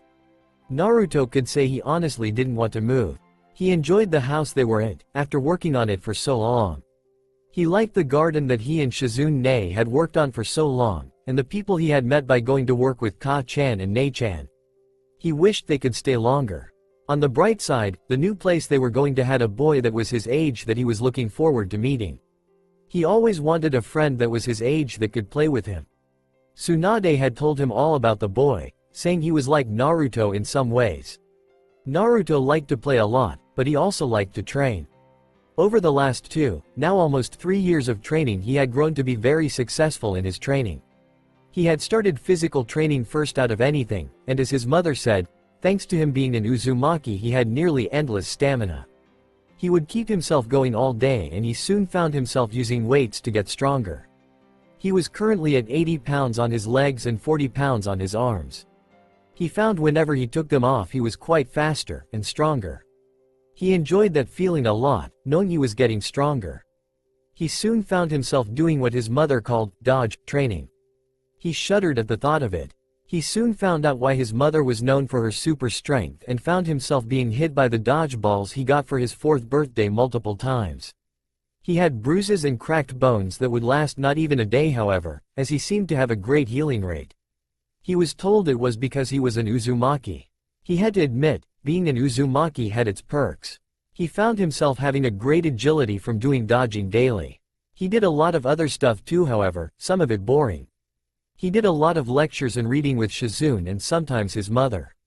He learned a lot about the clans he was from and the rival clans and a lot of other clans in the ninja world and about all the hidden villages. There was knowledge packed in his head that he thought useless, but he was told it's better to know than to be sorry. He had to agree on that, because not only was it knowledge, but it made him smarter. A lot smarter. He found himself doing daily exercises with strategy and taking tests randomly. He would sometimes even play shogi with Shizune and Ka-chan. He would always win somehow though, as it seemed he just had a knack for field strategy. He even played Go with Arrow Oji sometimes when he was around. Speaking of Arrow Oji, he came to help train him a lot. He would work with him either on his chakra control with his Ka-chan or he would work with ninjutsu. He found himself having rather large chakra reserves, and because of that, he needed to learn to control that amount of chakra. He learned about the ranks of ninja and how their chakra was at the stages. His uncle guessed he had about mid to high Chunin level reserves. Naruto had to admit, that was pretty insane for a 6-year-old of his level. His uncle guessed that his skill level was around high academy level, which he was proud of. He could potentially pass to be a genin at his age already, like all the great prodigies of the ninja world. He learned the simple academy ninjutsu like the Kawarmi no Jutsu, body replacement technique, and the Henge no Jutsu, transformation technique, rather quickly, but he always had trouble making clones. His uncle told him because his chakra was too solid and not to worry about it, because he had a solution for later on when he got older. He accepted this answer and moved forward with his training. His family decided that he had to start elemental chakra manipulation as soon as physically possible. He got started when he was about 6.5. He was given chakra paper. He could still remember his family freaking out. Flashback. Naruto was standing outside in front of Ka-chan and Arrow Oji. He had to admit, he was excited for this day. They had been waiting to do this and so had he. He was excited to find out what type of chakra affinity he had. Alright Naruto, here, the paper. Remember what we told you about the chakra paper? Ka-chan asked. Naruto nodded excited and took the paper out of his mother's hands. He took the paper and channeled his chakra into it, waiting for the reaction. When suddenly, the paper split down the middle, one side turning soggy and the other crumbling into dust. What? Ka-chan and Arrow Oji shouted. 3. Naruto had 3 chakra affinities. Wind, earth and water. He didn't think that it was possible, but he knew that Kakashi Oji had all 5 affinities through training. It still astonished him for him to have 3 natural chakra affinity connections. End of flashback. Naruto smiled at the thought of his family's astonished reaction. He couldn't believe it himself sometimes, but he worked diligently. He had started with earth, trying to crumple a leaf into dust. He had to admit, it was a difficult task. He knew that trying to use his chakra like this was possible, but the question was figuring out how. His family gave him subtle hints, but had mostly left it to him. Soon enough, after about 2 weeks, he had figured it out. He could do it naturally now, and had done the same thing with his water and wind training, where he had to cut a leaf in half down the middle, or to make the leaf soggy. He remembered it took him a month to do the wind training, but only 2 weeks with the water training. One thing that annoyed him was that his family told him to never push himself, because he could suffer from chakra exhaustion and that could never happen. He didn't know why, he just thought it was getting sick. That was why sometimes he would go outside at night to train when people weren't watching him. After learning elemental manipulation, he had wanted to move on to learning jutsu, but his uncle prevented him from learning any. He said when he was older and more experienced with chakra control he could learn new jutsu. He sighed and agreed with the answer he had been given. Naruto found out soon enough his chakra was just too solid for genjutsu and most healing techniques. He wanted to be like his Ka-chan and Ne-chan. He figured one day when he had his chakra control down more solidly, he would return to healing techniques. He was actually depressed about this for a few days, but his family brought him out of it eventually. He agreed they would try it one day, when he was older. Overall, Naruto already knew what type of ninja he was going to be, and was proud of it. He was going to be like his grandfather, Hashirama Jiji and Hokage Jiji. He smiled at that thought when the front door slammed open. Jiraiya walked into the house, ready to get the heck out of here and get his godson to safety, as well as his Haim and Shizune. He knew there was a threat that was already on its way according to his sources, so they would have to move quickly. Tsunade, Shizune, are you ready? Jiraiya shouted. Hi. 2 voices sounded from around the house. Naruto got up with his backpack and slung it onto his back. He walked up and gave his grandfather a hug. Is everything okay? Naruto asked. Hopefully, Jiraiya said.